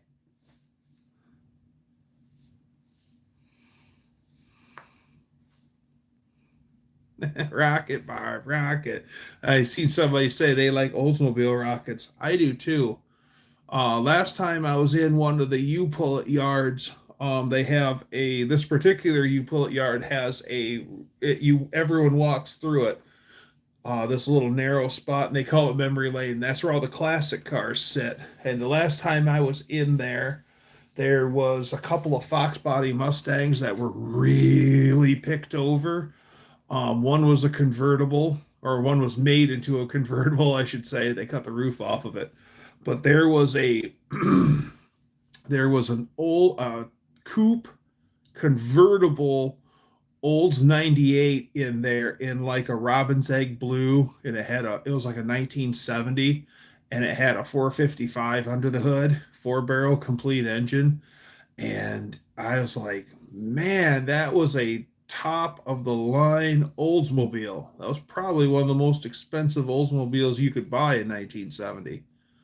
And I was really liking that. And then there was also a couple of Buicks in there, and one of them was a 65 Century, I think it was, and it had a nailhead Buick. And one of my coworkers was with me. We were looking for parts. Um, that's the first 455. Yeah, that would have been cool to pick up.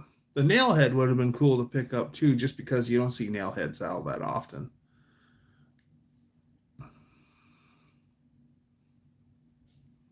It's the only year for high compression 455. Interesting.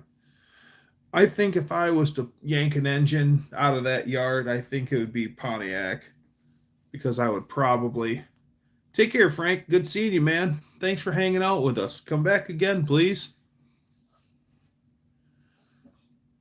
It'd probably be a Pontiac engine. Hopefully I find like a 428 HO or something absolutely stellar like that.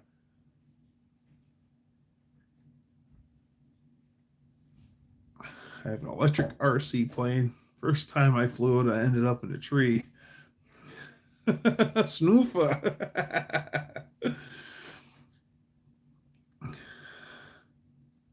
My friend has a 4-barrel nail head out of a Buick Wildcat. There is a guy over by us who owns a retired or a now closed junkyard, and he's got 2 Wildcats and their coupes, and then he has a 4-door that has all the parts and the nail head to put one to. So basically, you need all 3 cars to make one Wildcat, and that'd actually be pretty cool. Olds had the first 455 in 69. Buick and Pontiac followed in 70, and Chevy with the 454. Olds had 2 years of high compression. My old boss has a Buick with a 455.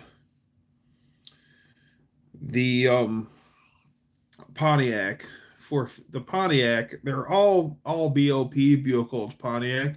They're all torque monsters, and they all have their pluses and their minuses. Buicks are pretty damn good. Yeah, torquey old car for sure. That's what I was gonna say, is they all like to make a lot of torque, but the one that makes the most torque is the Pontiac. Oldsmobiles historically are screaming machines, but they don't like to get hot. They really dislike heat.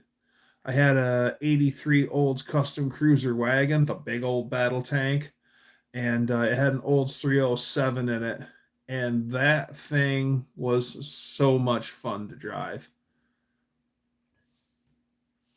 And even though it had almost 300,000 miles on it, that thing would still swat 100 mile an hour, no problem. Buicks were generally regarded as the torqueiest. Yeah, but Pontiac is pretty torquey too. Well, then again, a Buick in the hierarchy, I mean, if you owned a Buick, you were one rung from the top of the ladder, because the working man drove a Chevy. A few bucks more, you had a Pontiac. Middle class people drove Oldsmobiles. Buicks were upper middle class, and if money wasn't an option, of course Cadillac. Why did the banana go to the doctor? He wasn't peeling well. Dr. G's here. What's happening? The torque of the Olds 455 is why it's used in so many boats. Could get a boat on a plane with that low engine torque. That's right. I have some old, I'll have to pull them out sometime. I have some old issues of mid-60s issues of Popular Mechanics, and the advertisements in those things are just great. All the cigarette advertisements like Pall Mall and stuff. Yes, the VIN tells us this. Chevy 1, Buick 2, Oldsmobile 3, Pontiac 4, Cadillac 6. Huh. Neatest engine I ever seen was a 1932 Cadillac V12 flathead black lacquer. Every bolt was nickel coated and freaking cool. I get a bolt on a plane with a crane. Well, one of the advertisements in those old Popular Mechanics, they've got some boat outboard engine manufacturer, and the guy is standing on a wooden table and he's got a boat motor on it, and he took a table and put it on a plane with one of these boat engines.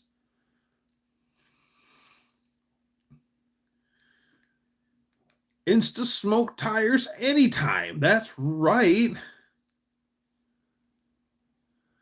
The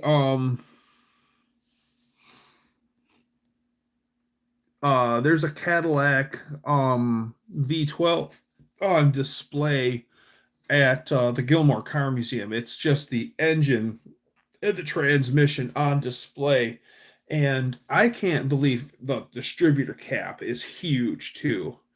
And what I love about it is how ornate everything is. It's exactly, all the bolts are nickel plated and or they're chromed, and it's got actual Cadillac jeweled badges on it and stuff that, you know, if you afforded a Cadillac in the 30s, you were on a V12 jet boat, you're going to have a custom made boat just to hold the engine.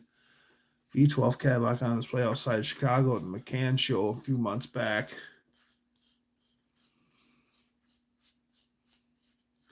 Junkyard D, what's happening, my guy? Junkyard D. Now, I think we have winner in Michigan, ladies and gentlemen. Junkyard D says, whatever I've got is just a snack. He has the real meal. Nothing beats a Camaro Berlinetta. Oh, yeah. Especially if the Berlinetta has a 2.8 Crossfire V6 in it and a 5-speed. Woo! One of my friends' stepsisters had a Berlinetta with a 2.8 5-speed.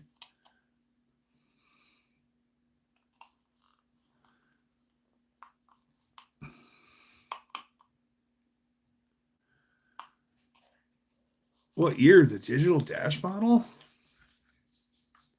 Hers didn't have the digital dash. I don't think it did. Well, they started, the Berlinettas actually started in like 80, didn't they? Yeah. Yeah, because the Berlinetta was a package. Yeah, a chick car. It was a chick car. Yeah, well, I mean, most of the Berlinettas were all sizzle and no steak. They just look nice.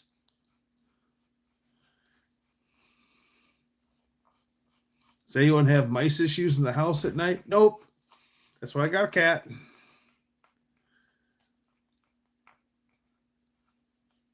See an 84 Berlinetta with the front mount loading cassette deck mounted on the console. Okay. I seen a Astrovan that had a DAT player, if you guys even know what one of those is. Digital audio tape, DAT. So, you know, it took a cassette tape, but it was digital audio tape. And then you know how a CD, how you could like go track by track, forward and backwards, it could do that. And I've only seen one of those, and it was in an Astrovan of all things. Anyone have a burnout car, and what is it? I don't have a burnout car.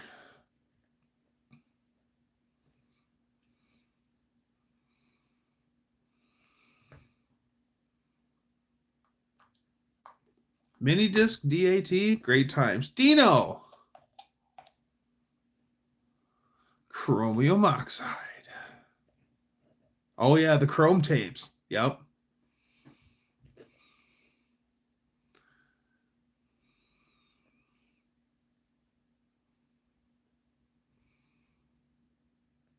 Ooh, 65 Wildcat with a newly rebuilt 401 nailed head in it. I like how the back of the Buick on a Wildcat actually makes a W for Wildcat. I think that's cool.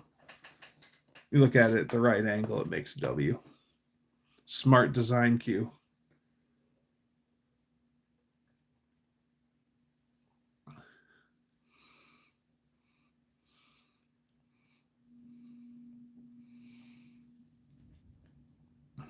Putting the UR Good day, Dane. Yeah, actually, it's good afternoon. Skylarks had the W2. Nice. Dolby NR first came out on the cassettes. Okay. There's a 67 Chevy in the ditch in Kentucky next to a 49 Ford Coupe and a Corsair. Buried in brush. Unreal. Corsair or Corvair? Because a Corsair is a plane. Be really cool if there was a plane in the ditch. The cat Joey just cleaned my dinner plate. Now I don't have to wash it.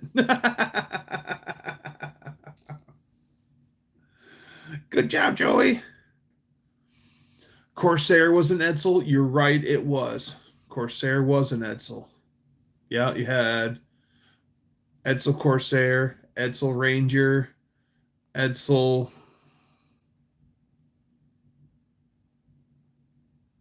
They didn't have a Caribbean. Or did they?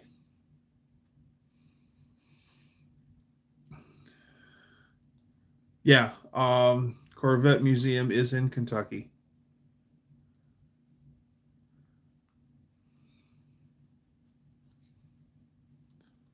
Bowling Green, yes. Corvette factories in Bowling Green, too.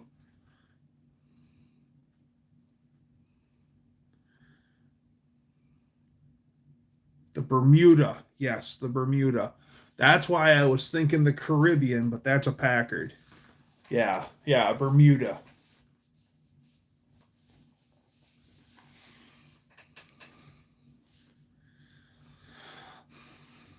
So just think about all those guys in Kentucky looking for the blue moon over Kentucky. Keep on shining.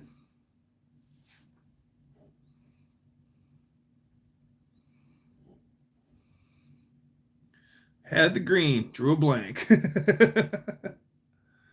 Definitely not buying it. Sale went ahead and it was an array of deals to go through. Got my tax write-off. I'm going to be okay, but I'm definitely unable to do anything.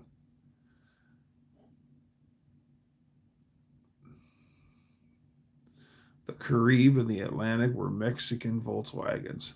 I've heard of a Carib. Do some under 3-minute videos on that Edsel.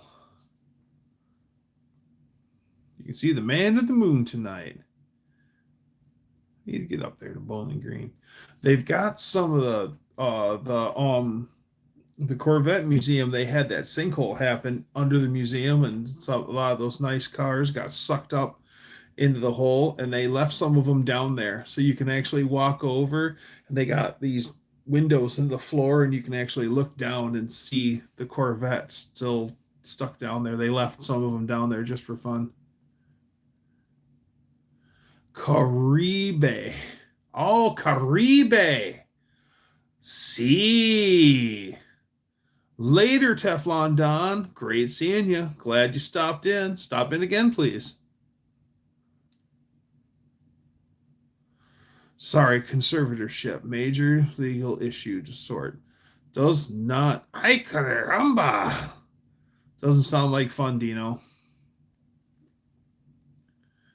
I'm a Mopar guy, but that would be cool. Yeah. Andy Kaufman on the moon. Yeah. The Caribe was the Rabbit, and the Atlantic was the first gen Jetta.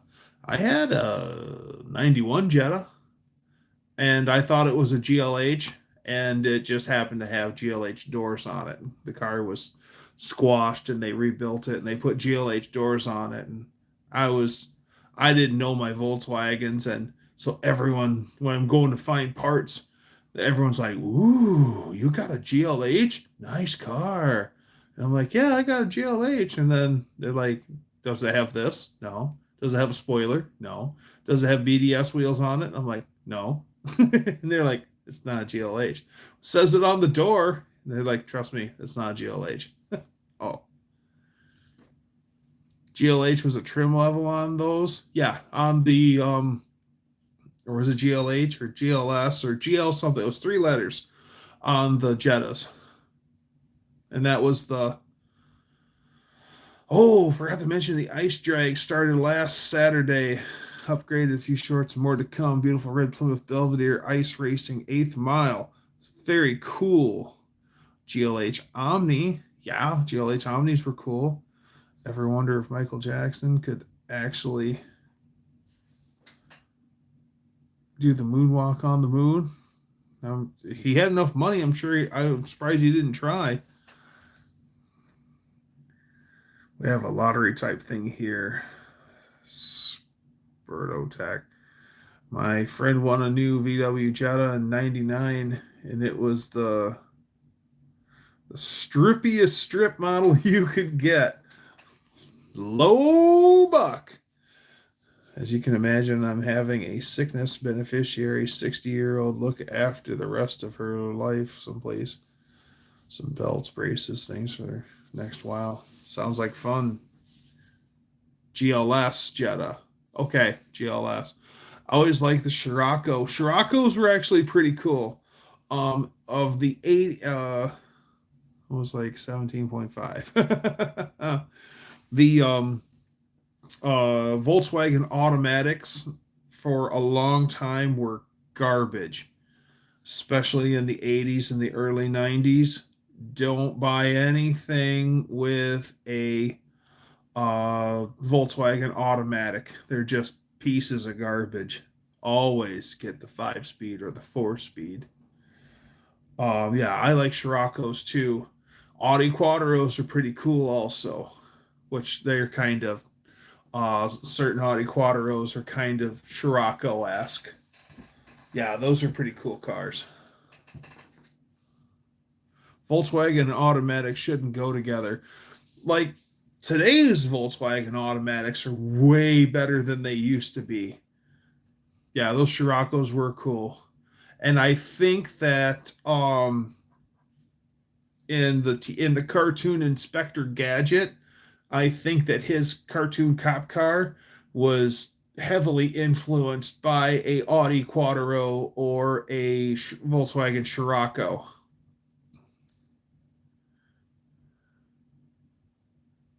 Don't floor a VW manual in reverse. I got a great story for you. So the transmission went out um on my station wagon one winter, and I had my 91 Jetta as my backup car. So I spent the day and I went and got the plates transferred over, and I had it parked behind my mom and dad's garage. And it's the middle of winter, and it sat there for a long time, and it's sitting on a bare patch of grass, but it's got pretty good snow all the way around it. I didn't shovel or anything. I got that car lit up, and I'm like, well, wait a minute, it's a front wheel drive car, and I've got to back it out.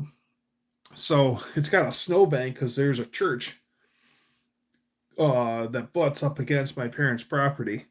So I I get this thing lit up, and I said, well, uh here goes nothing. I rev that thing up and I popped the clutch in reverse and floored it. And I literally jumped the car Dukes of Hazzard style backwards into the church parking lot. Boom, boom, boom, boom, boom. And I was so proud of myself. I can't believe it worked.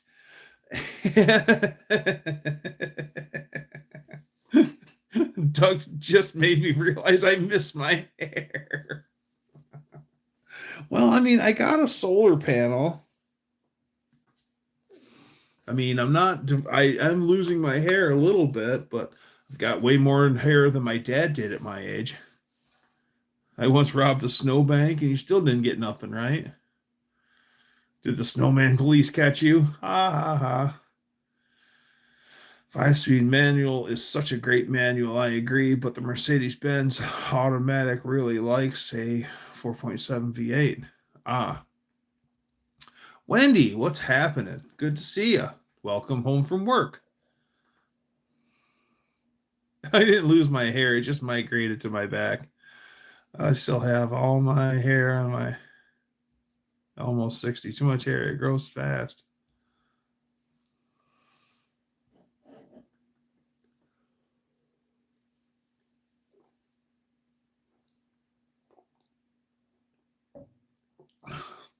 been ice fishing up until, no, I haven't, but up until like the past week or so, we haven't had safe ice to fish.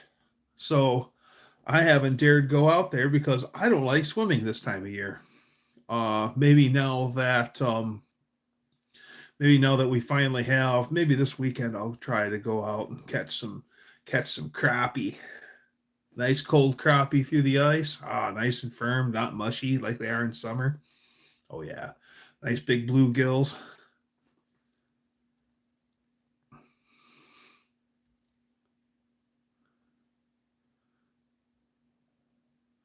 The more testosterone you had as a young man, the less hair you will have later in life.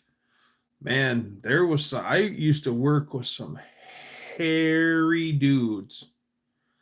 I worked with one guy that was so hairy that when he got a haircut, he had to have his whole neck shaved, and if he wore tank tops, his wife would trim his chest hair down all the way around so he didn't have a shrub hanging out from underneath his tank top. That guy was part gorilla. I have a question. How come men lose their hair but women don't? Women lose their hair. We used to go to church with a poor lady. She was such a nice lady too. She was losing her hair. Her hair was so thin, and she still would do her hair all the time. You know, she'd come to church and she'd do what little hair she had. You could see right through it. I felt so bad for that lady. But yeah, I've seen ladies lose their hair. Y'all ready for acro memes this week? I got some kick-ass memes for you. Nice. Fixed up all the bugs. Nice. I'm ready.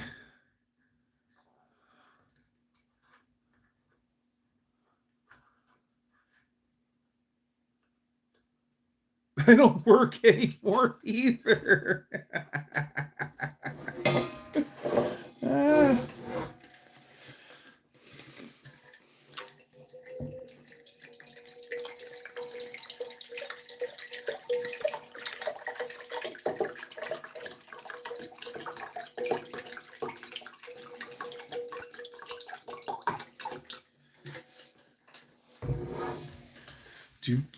Do.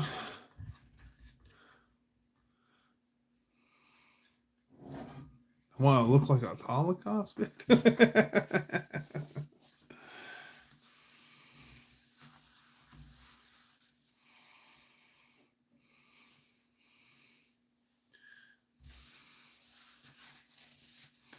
Wet brain and low T is a winning combo, let me tell you.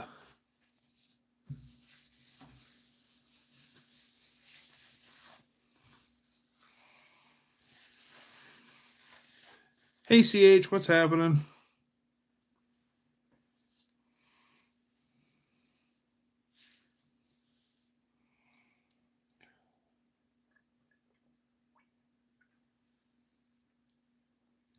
No, I'm not. No, I'm not. It's just my water jug. Yeah, if I whizzed off the porch, that means everyone would see me. My porch is on the front of the house.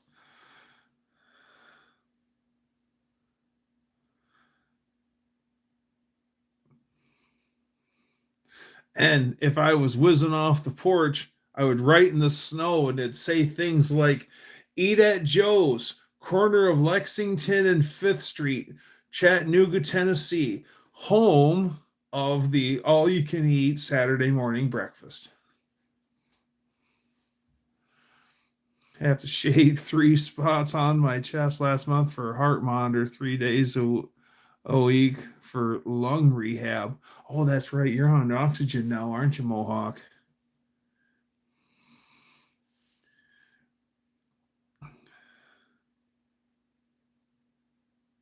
You sure drank a lot, right? Oh, man. That's just how I roll there, John Wilburn.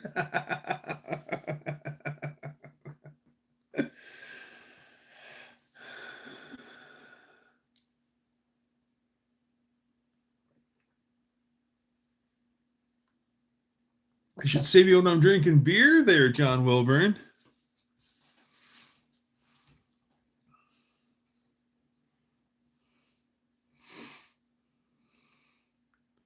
Have you ever seen a place called Joe's? Yeah. Seen many places.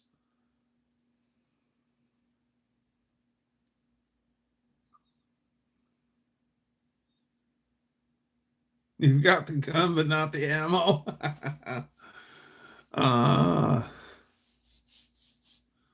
Well, welcome, Mint.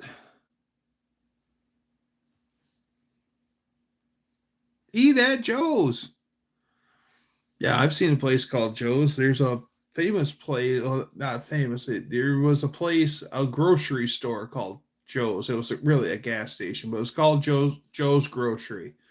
And I I actually went to church with the owner, great guy. And it's funny, that place hasn't been Joe's in probably 35 years. And everyone in my area, if somebody says, I'm headed to Joe's, you need something, everybody knows where you're going. I got a big bladder and I cannot lie. Gonna need a bigger O2 bottle.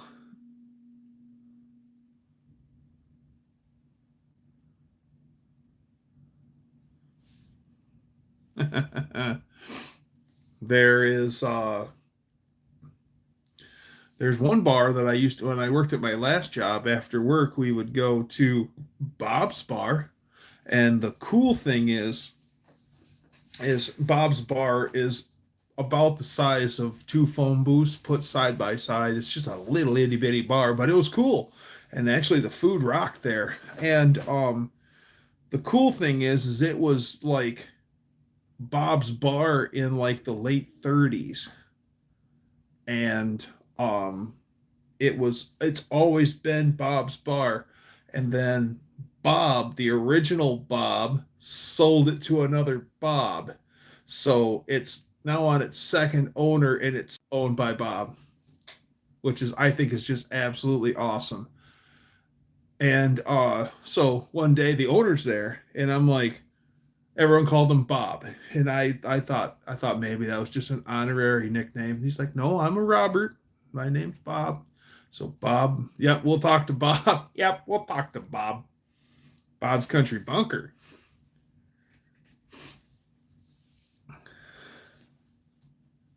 We had a place called the library and the gym.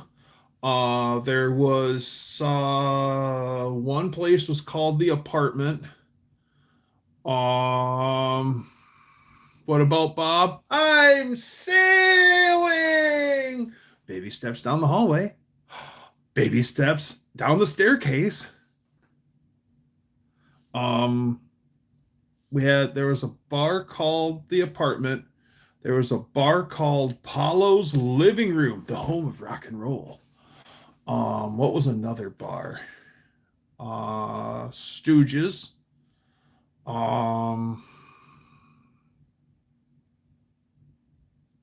Stooges was actually pretty cool. We got thrown out of Stooges. It was an old bar downtown, and it was a big, like, 5-story building. And Stooges had taken up the whole first floor, and then they expanded to the second floor. They put an upstairs bar in there, and then they put up a big railing, and then with the upstairs bar, they had a big railing, and you could go upstairs and look over and actually look down onto not the dance floor, but just where the band was playing. And it sounded great up on the second level. And my friend had a bag of M&Ms in his trench coat, and for whatever reason, he decided to start throwing M&Ms at the band. And he must have thrown like 15 M&Ms at the band. And then finally he clocked one of them, and one of the guys looks up and he points at my friend Nick. and I mean, just like white on rice, we got security on us. And yeah, we got thrown out that night. And I didn't even do anything. and we got thrown out of Stooges that night because my friend decided to throw M&Ms at the band.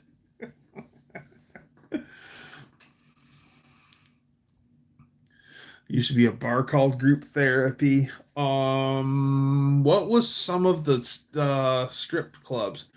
Cheetahs. Cheetahs was one of them. Mermaid Lounge was another one. Strip club names. Oh, Sensations. That was just a topless bar. But my friend always called it Frustrations. um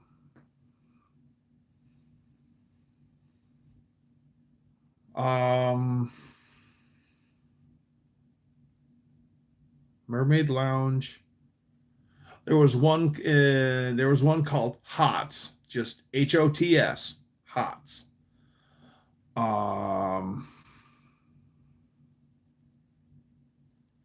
Get off the internet, you old geezer. Who are you talking to? I ain't no old geezer. Saw the shift change by the steel mill. Mills work 3 shifts. Oh yeah. Catch me at shift change. Yeah. That works out good. Catch me at shift change. This one dude actually had a great name for a bar. That one place. Because everyone said, "Where do you want to go tonight?" And you're like, "Man, let's go to that one place."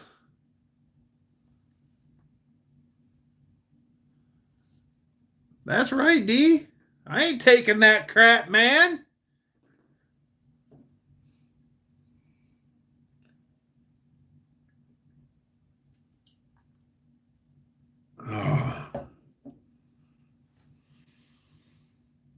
Can't think of. Oh,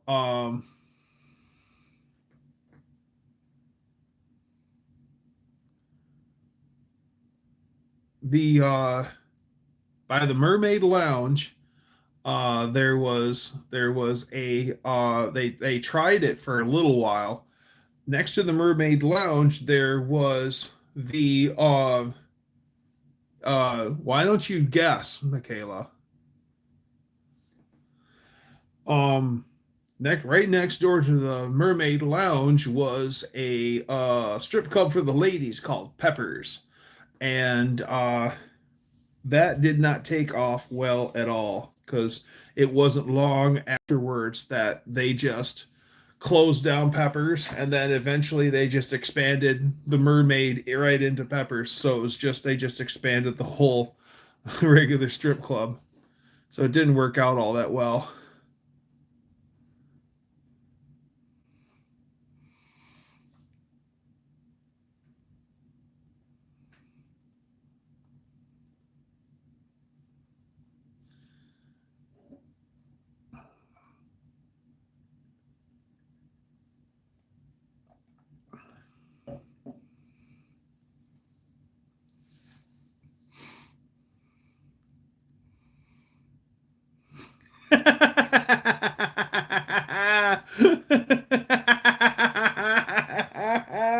Yeah. Ladies, come get ready for the Danster. Do the Doug finger point. There you go.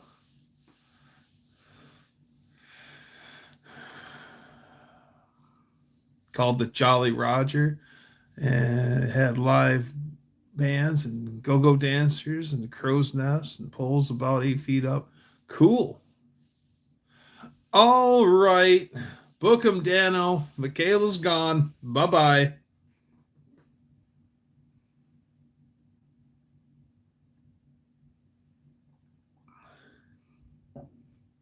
Thank you.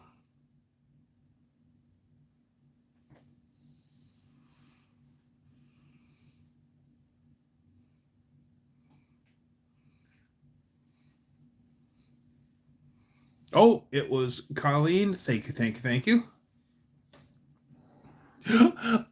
Bye-bye. That's right. Bye-bye.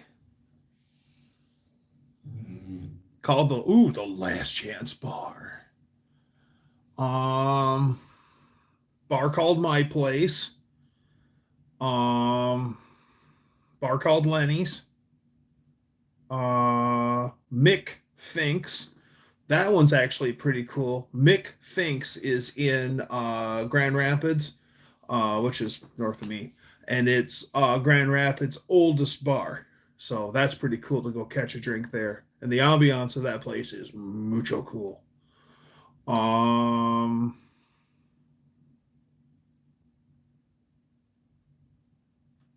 Arts, Arts Tavern. That place is actually pretty cool. The Wet Spot Bar. Whoa.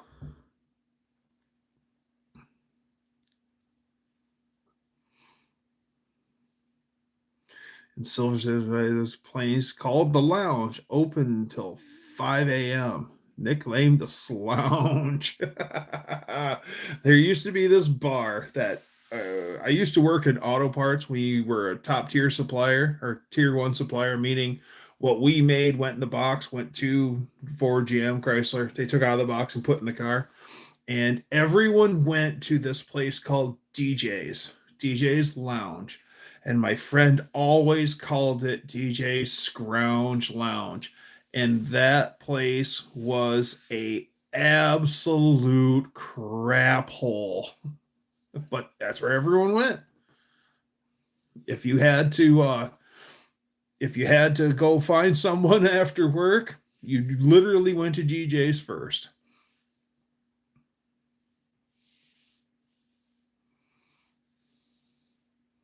Now I have to ask, how many different types of jobs have you had? Okay. So my career, so I had right out of high school, I worked as a security guard for different places. One, I worked as a security guard night shift for a large grocery warehouse. Then I went on to work as a security guard for a UPS facility. I was sealing up the semi trucks and checking in and out the UPS trucks all night long. And then I went on to work for a company that made flexible hoses for like aircraft and military trucks and all sorts of neat stuff and semi trucks. And then after that, I got into plastics, automotive plastics. I worked there for a really long time, like 10 years. A lot of the other jobs I had were just short jobs. Then I worked like 10 or 11 years in automotive plastics, where I did material handling, where I actually brought the plastic pellets to the injection molding machines. I ran injection molding machines. I worked assembly cells. I worked in paint cells. I did a lot of stuff. We made coolant tanks for Cavaliers. We made complete consoles for Cadillac Escalades, complete consoles for Chevy Malibus. We made complete consoles for Dodge Neons, dash pads for Dodge Neons. We made tail lights for Chryslers. We made third brake lights for Chrysler. Then that takes me up to like 2008, and then of course I got laid off, and then I went into food. And then I worked at a place where I was working 84 hours a week and making food and big names that you've heard of. And then from there, I left there to the job I have now, where I work the shipping dock in a tortilla chip factory. And that's my career so far.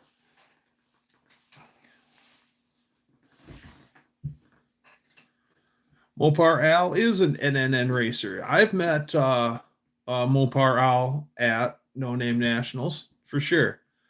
I like Al. He's cool.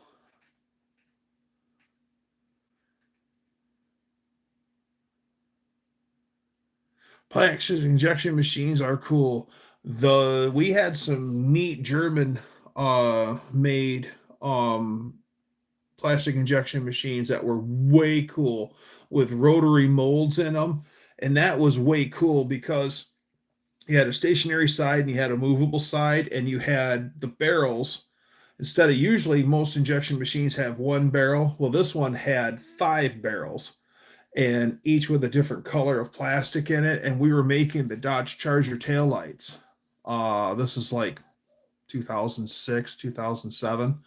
And so the barrels would come in and inject the plastic. Well, what would happen is the mold would open up, and then the rotating side would rotate and then come back in, rotate and come back in, rotate. So it would do one color, then the mold would move and it'd go and it'd inject the next one, and then as it went, then they would be unloaded. It was so neat, so high tech, because a lot of the stuff we did was real low tech.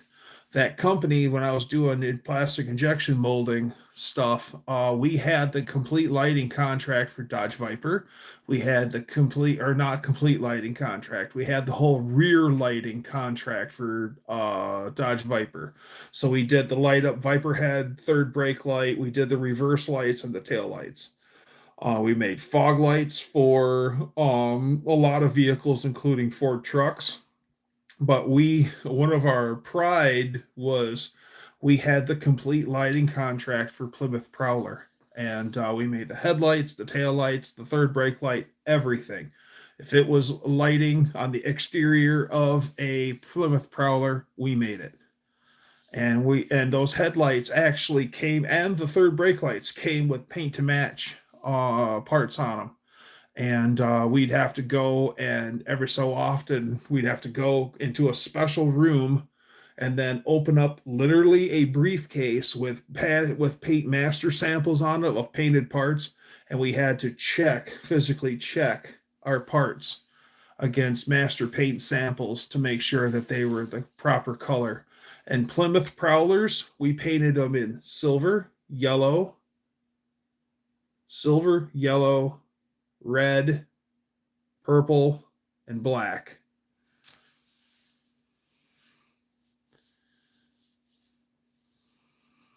I'm not sure to do with my hands. You can polish some aluminum, make it look like a mirror, make it shine brighter than chrome.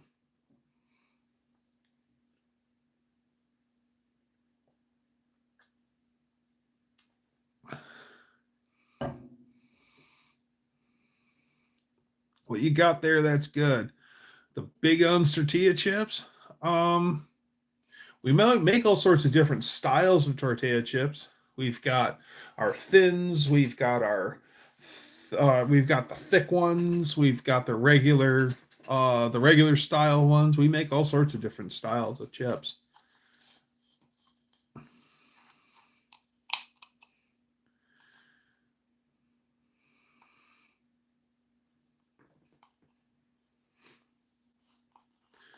Grab a bottle of lube. Oh, like check the differential fluid, top off the rear axle if you need to.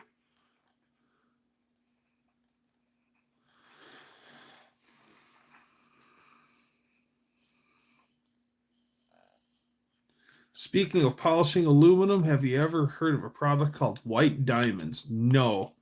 Flitz is good stuff. I have used Flitz. Flitz I like, regular old semi-chrome I like, and my friend turned me on to some aluminum polish called Bush's aluminum polish. Comes in a big black bottle, and it's Bush, like Bush's beer. Never heard. Oh, and Blue Max.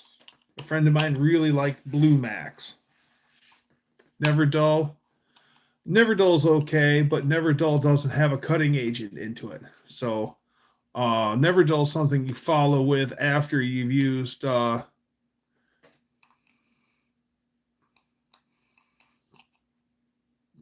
need to do your tortilla chip rundown in Bubba Gum voice.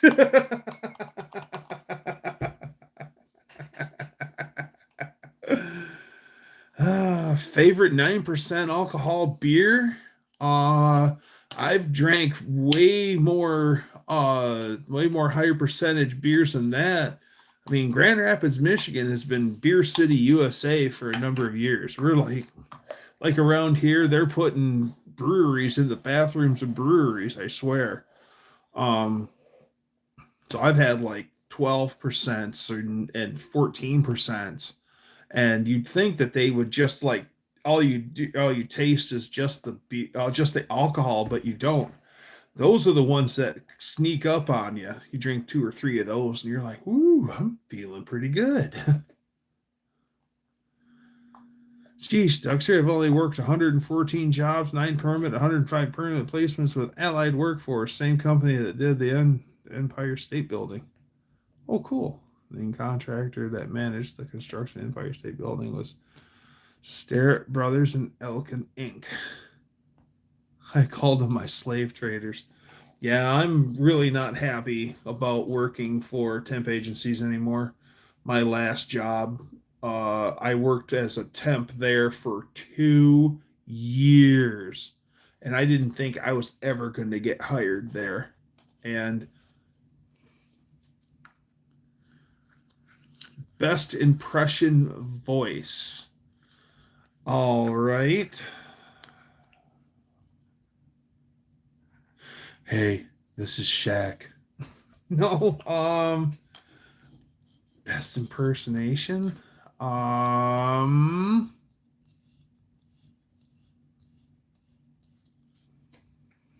a blank. Worked for Textron in the early 90s, making screws, running headers, and roll threaders. Then I ran zinc plating line and did coatings. Then I ran CNC lathe and mills. Has to be someone we know. Hey, everybody! It's Big Hooter Day at the ballpark. Show your Hooters at the gate. Get in free. There, it's Harry Carey. Have you tried Mother's Billet Polish? I've used their Mother's Polish with the Mother's Powerball. I can impersonate a wild can shaft. That's right. Potato, potato, potato, potato, potato, potato, potato, potato, potato, potato, potato, potato, potato, potato, potato. There you go. Because Mr. Big Block Chrysler says potato, potato, potato, potato, potato, potato, potato, potato, potato. Oh, you mean the Wolfman, baby? Oh, baby. If I'm lying, I'm dying. I'm telling you here, ladies and gentlemen, tonight we are in the Dougster Wolverine Garage. Harry Carey was a Bud man and a Cubs fan.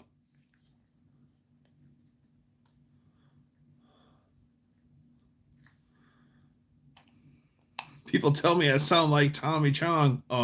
Interesting. Far out, man. Dave's not here. Oh, Lord, we're going to have a voice out.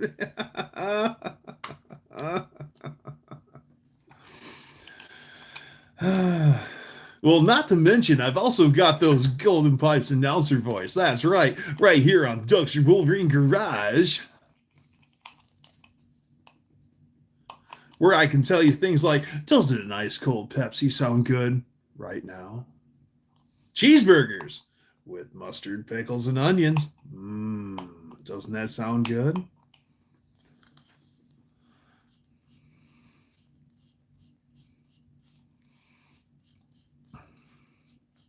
Goofy from Mickey.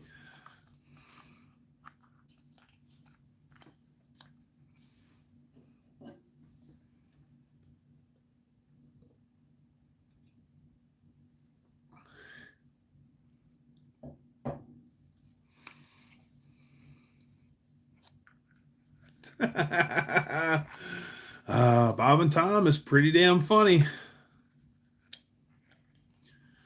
Actually, fun fact, where Dougster comes from is from the Bob and Tom show, because Chick McGee who's part of the Bob and Tom show, has been for years and years and years. His nickname is the Chickster. And for whatever reason, Colleen's headed out. Good night. And yeah, so Chick McGee's nickname was the Chickster, and then for whatever reason, I just came up with the Dougster, and it just kind of rolled with it from there. So actually, Dougster is a self-imposed nickname.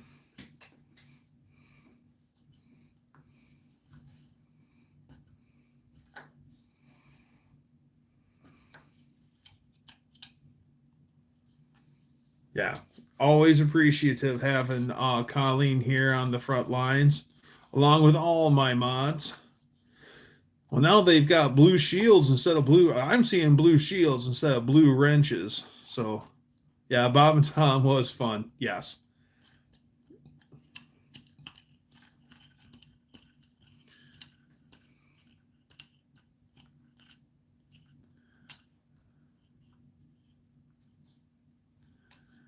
Did the traffic on. They called him the Dickster. I have a wrench, no shield. Well, I'm seeing yeah, Bob and Tom are still on. Bob is no longer part of the show, but it's still called the Bob and Tom Show. Yeah. Dickens cider. Every ski bunny on the slope after a hard day of skiing wants a hard Dickens cider.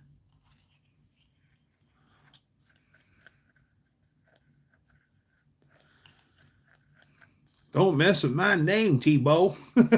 Tebow.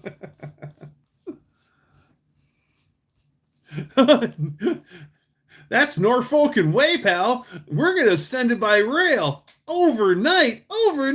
That's Norfolk and Way, pal. You're right. It is.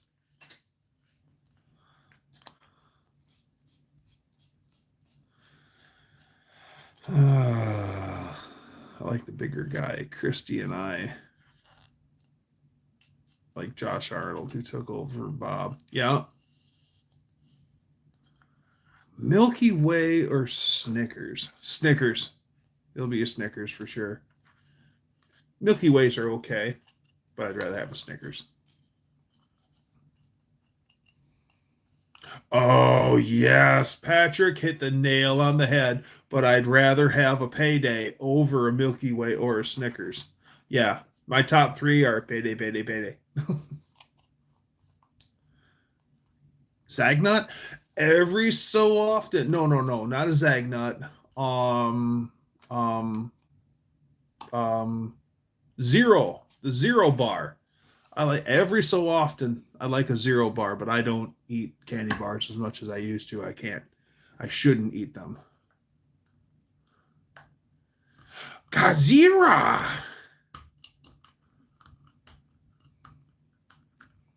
Yeah, every so often I like a Zero. We had a guy at work in 2024 that we are remodeled and sound like Eddie Murphy. Asked him if anyone ever looked, said he called him Eddie. It was so funny.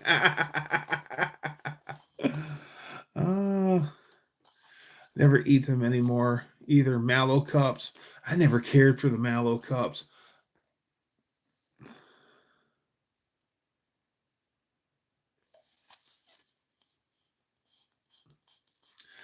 Oh, Inspector Bruce, what's happening? I see a little plane there.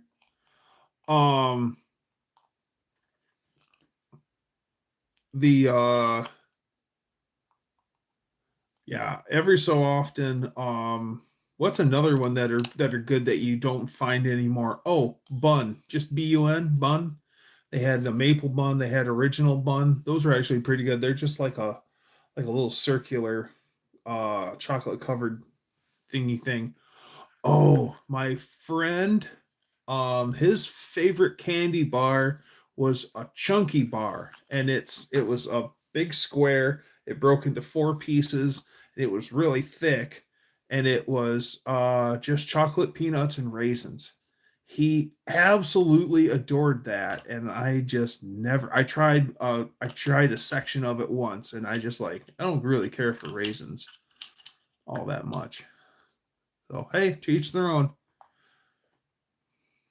Sometimes you don't.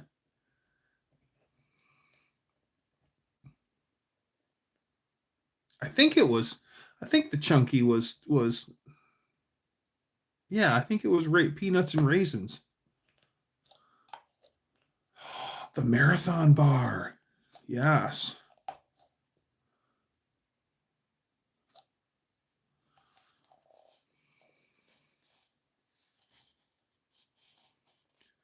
Oh, the San Francisco Bay Area. I want to come visit you, Inspector, just because you'll be in the San Francisco Bay Area, and I want to go. I want to go check out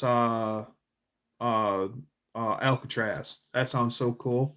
I just heard this the other day. A wolf swam all the way out by himself to Alcatraz Island and lived and made it. And he's Fifth Avenue. Yep, Fifth Avenue or the 100 Grand Bars.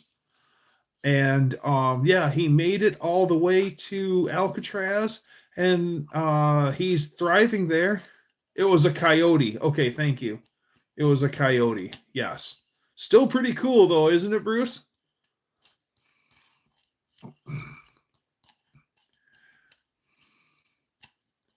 Just be sure to check the poop map. What's your deal, Ruby?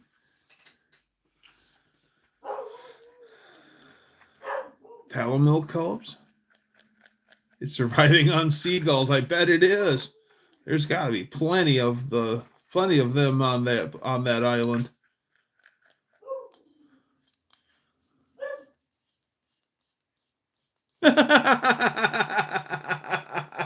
Should have dog paddled to get home. It obviously works. Oh, that's funny. Oh, I like Reese's peanut butter cups. I make my own homemade Reese's peanut butter cups. That's actually pretty good. I wonder if it was just dumb luck that he made it. It had to be, or or just the weather was in his favor when he made the attempt, because maybe Bruce can weigh in with this. I think that area gets kind of nasty weather-wise.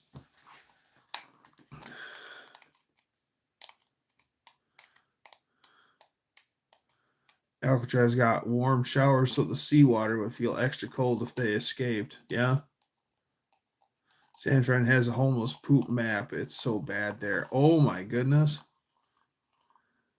You can't make Reese's peanut butter cups. Yes, I can. I make them in the bottom of one of my green and white ceramic dish. Yeah. I make one gigantic peanut butter cup, and I use a entire bag of chocolate chips, and then I use I don't know how much peanut butter, and then I use a package of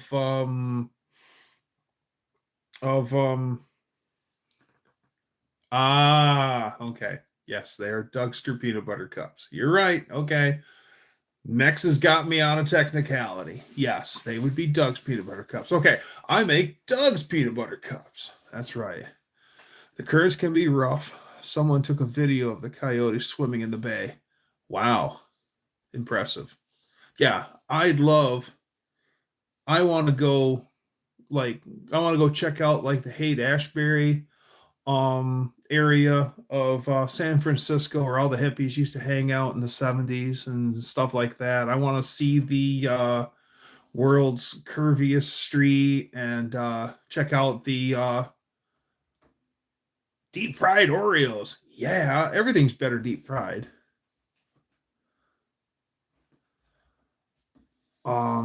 Yeah, I really want to go check out San Francisco. Someday I'll go there. I hear Sacramento is really cool to check out too.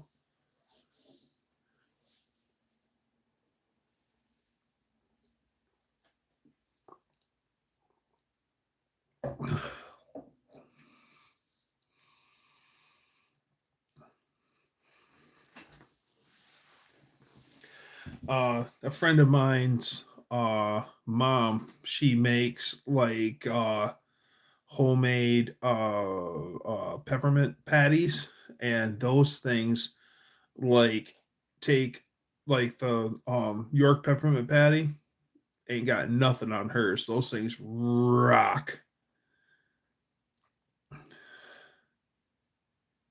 You bubbling oaf, you got chocolate in my peanut butter. Tow tow.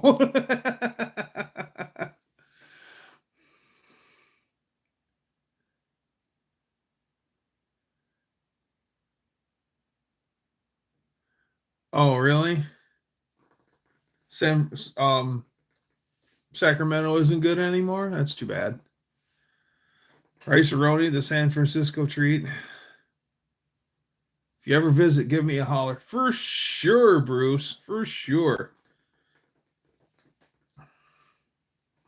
Really like those patties. We have candy stores that are here that are huge.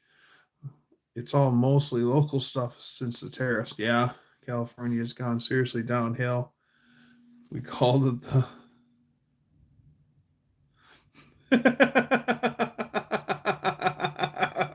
Damn. It's awful. Uh,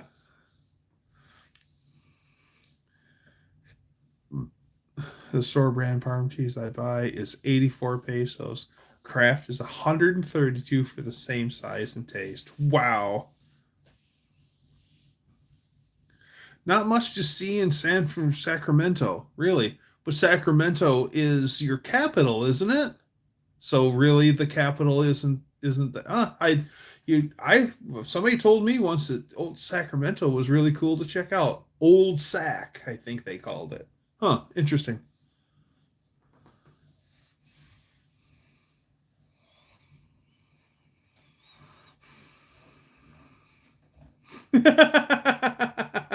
Monter's Parmesan cheese. Oh, you mean the Parmesan cheese that they found in the White House that no one knew whose it was? Gee, I wonders who it could.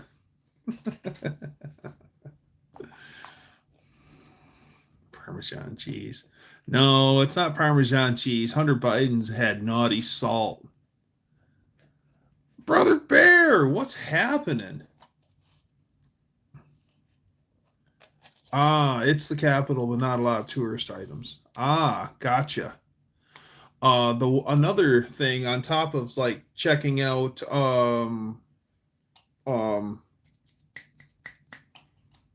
Alcatraz, another prison that I want to go look at is over in Pennsylvania, and I think it's Pennsylvania State Penitentiary, but it was built in like the late 1700s, and it's old as frig, and I think it's outside of Philadelphia. Or is it Eastern Pennsylvania State Penitentiary?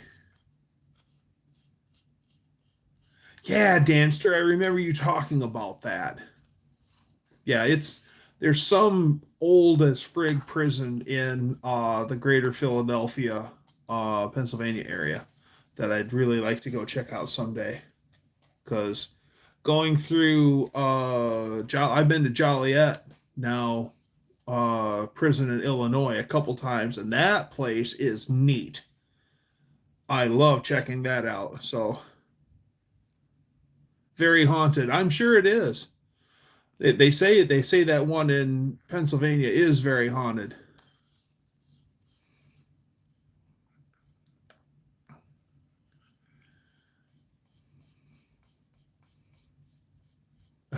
Seeing the Alcatraz Islands from the window of a cab over International going up Highway 101. Joliet Jake. That's right.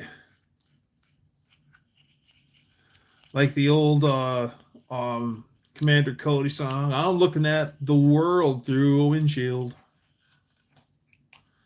TransStar. Yeah, would be a TransStar. Yeah, it would be a TransStar. TransStar, Lodestar, Paystar, Deer Lodge, Montana. Old Montana prison is pretty cool, and there's a huge car museum right next to, worth the drive if you're out that way. I've been into Montana, but Jet Cargo Star, thank you. I've been into Montana, but we were just across the Nordak line. Like it was still basically can't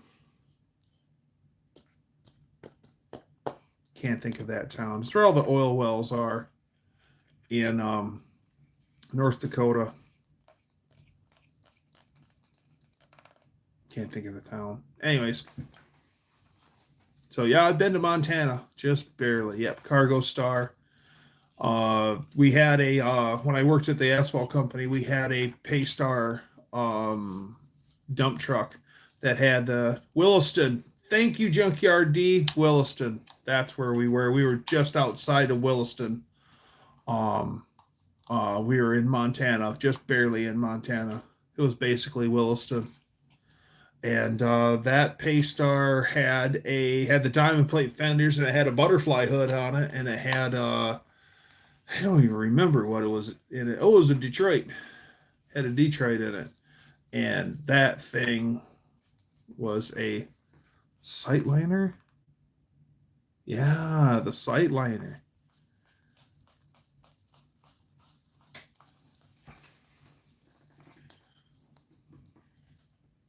Yeah, that Paystar was a big old pain in the butt. It had a gazillion miles on it and was held together by duct tape, bubblegum, shoestring, WD-40, and silicone.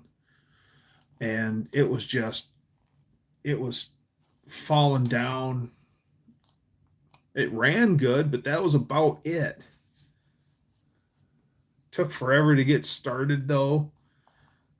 That thing, you had to spray like 55-gallon drum of ether at it every morning to get her to touch off. Ether hole in the dash. Yes, it had the ether hole in the dash for the ether pellets, but we never ran ether pellets. We needed way more than that. Yeah, that old thing was that was a pain in the butt. It kept falling down.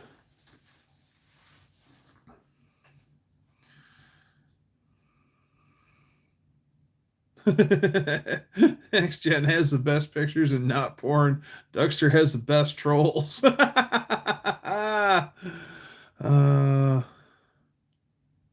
was International 9700 cab over, also known as the bus. Yep.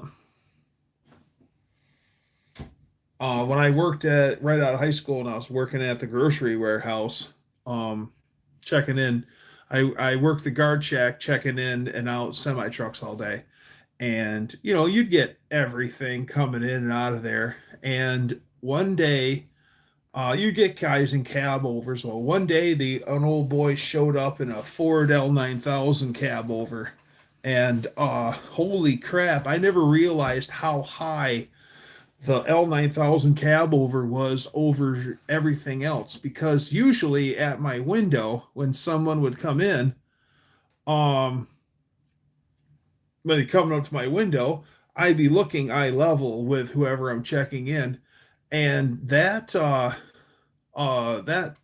Ford 9000 cab over, I'm looking up to talk to the driver. Holy crap.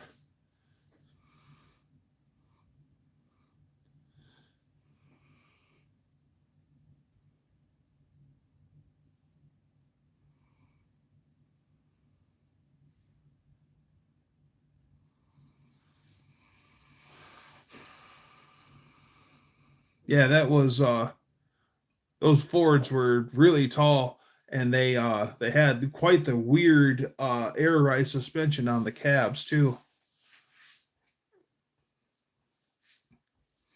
There was a place that did it's called American Bumper at the time in Ionia, Michigan, and they had a air suspended cab. They had a whole fleet of mid 80s Ford LTL 9000s with the square headlights, the really sharp looking tractors. And they had a whole fleet of those. There was like 9 of them, and they were all in white, and they had awesome I think they all had Cummins in them, and the good mufflers. And so they would come from Ionia over to where I grew up. There was a stamping place that did. I worked at a stamping place for a while. It's called Midway Engineering, and out of high school. And the LTLs, not the CLs. I think the CLs were the cab overs. The LTLs are the really sharp ones. Then the L9000s is like what the Gator truck is. So when I was in school, in the early late 80s, early 90s, they would, the Louisvilles, yes. Every so often, one or two would drive by, going to pick up a load from Midway Engineering. And so one particular day, and I just was loving it when those LTL 9000s would go by. And so C1 or C2, but one day they came through in a parade for me, because they sent all 9 out at once to pick up all sorts of stuff from them at the same time. That was like Super Bowl sweep for me, man. All 9 of them went by. I was just like, yeah, I'm like 13, 12.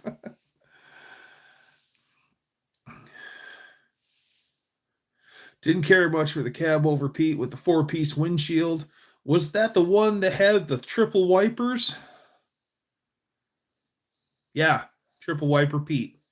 My dad's Peterbilt was cab over Peterbilt was a twin wiper 74.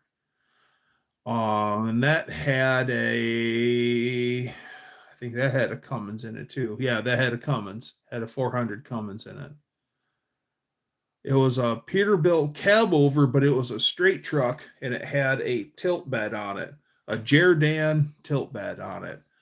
I'd love to build myself one of those, get a 74 Peterbilt cab over, make a tilt bed out of it, and then I want to use it as a race car hauler. Take that down to No Name Nationals with my rig, with my race rig on the back of it, and sleep in my tractor all weekend. That'd be cool. Seen the show Landman. It doesn't ring a bell, Max.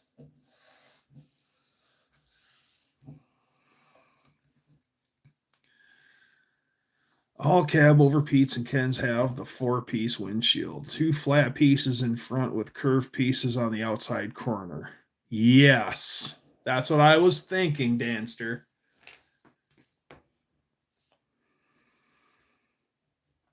Trying to think because Jason had an 83 Aerodyne, K100 Aerodyne, and like BJ and the Bear tractor. His wasn't painted in BJ and the Bear scheme. His was, I called it Snicker Bar because it was chocolate, caramel, nougat, and it was a gorgeous truck. It was unit number 83. And the interior was all nougat with brown buttons. That was a great tractor. That had a Caterpillar in it.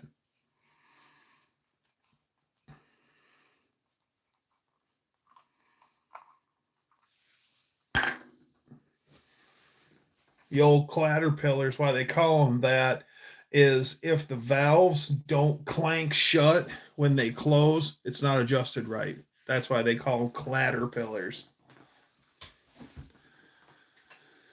If you don't have those services, you can see it here. Nice. Holy wow, people. I've been on for 2 hours and 45 minutes. This means that Dancer's going to give out our patent. No! Guys, I really enjoy hanging out with you every Monday, and I appreciate all of you. So let's be like the Beach Boys, and let's get together and do it again. So be here. There's my no. Be here next week, same Dougster time, same Dougster channel. Bye, everybody.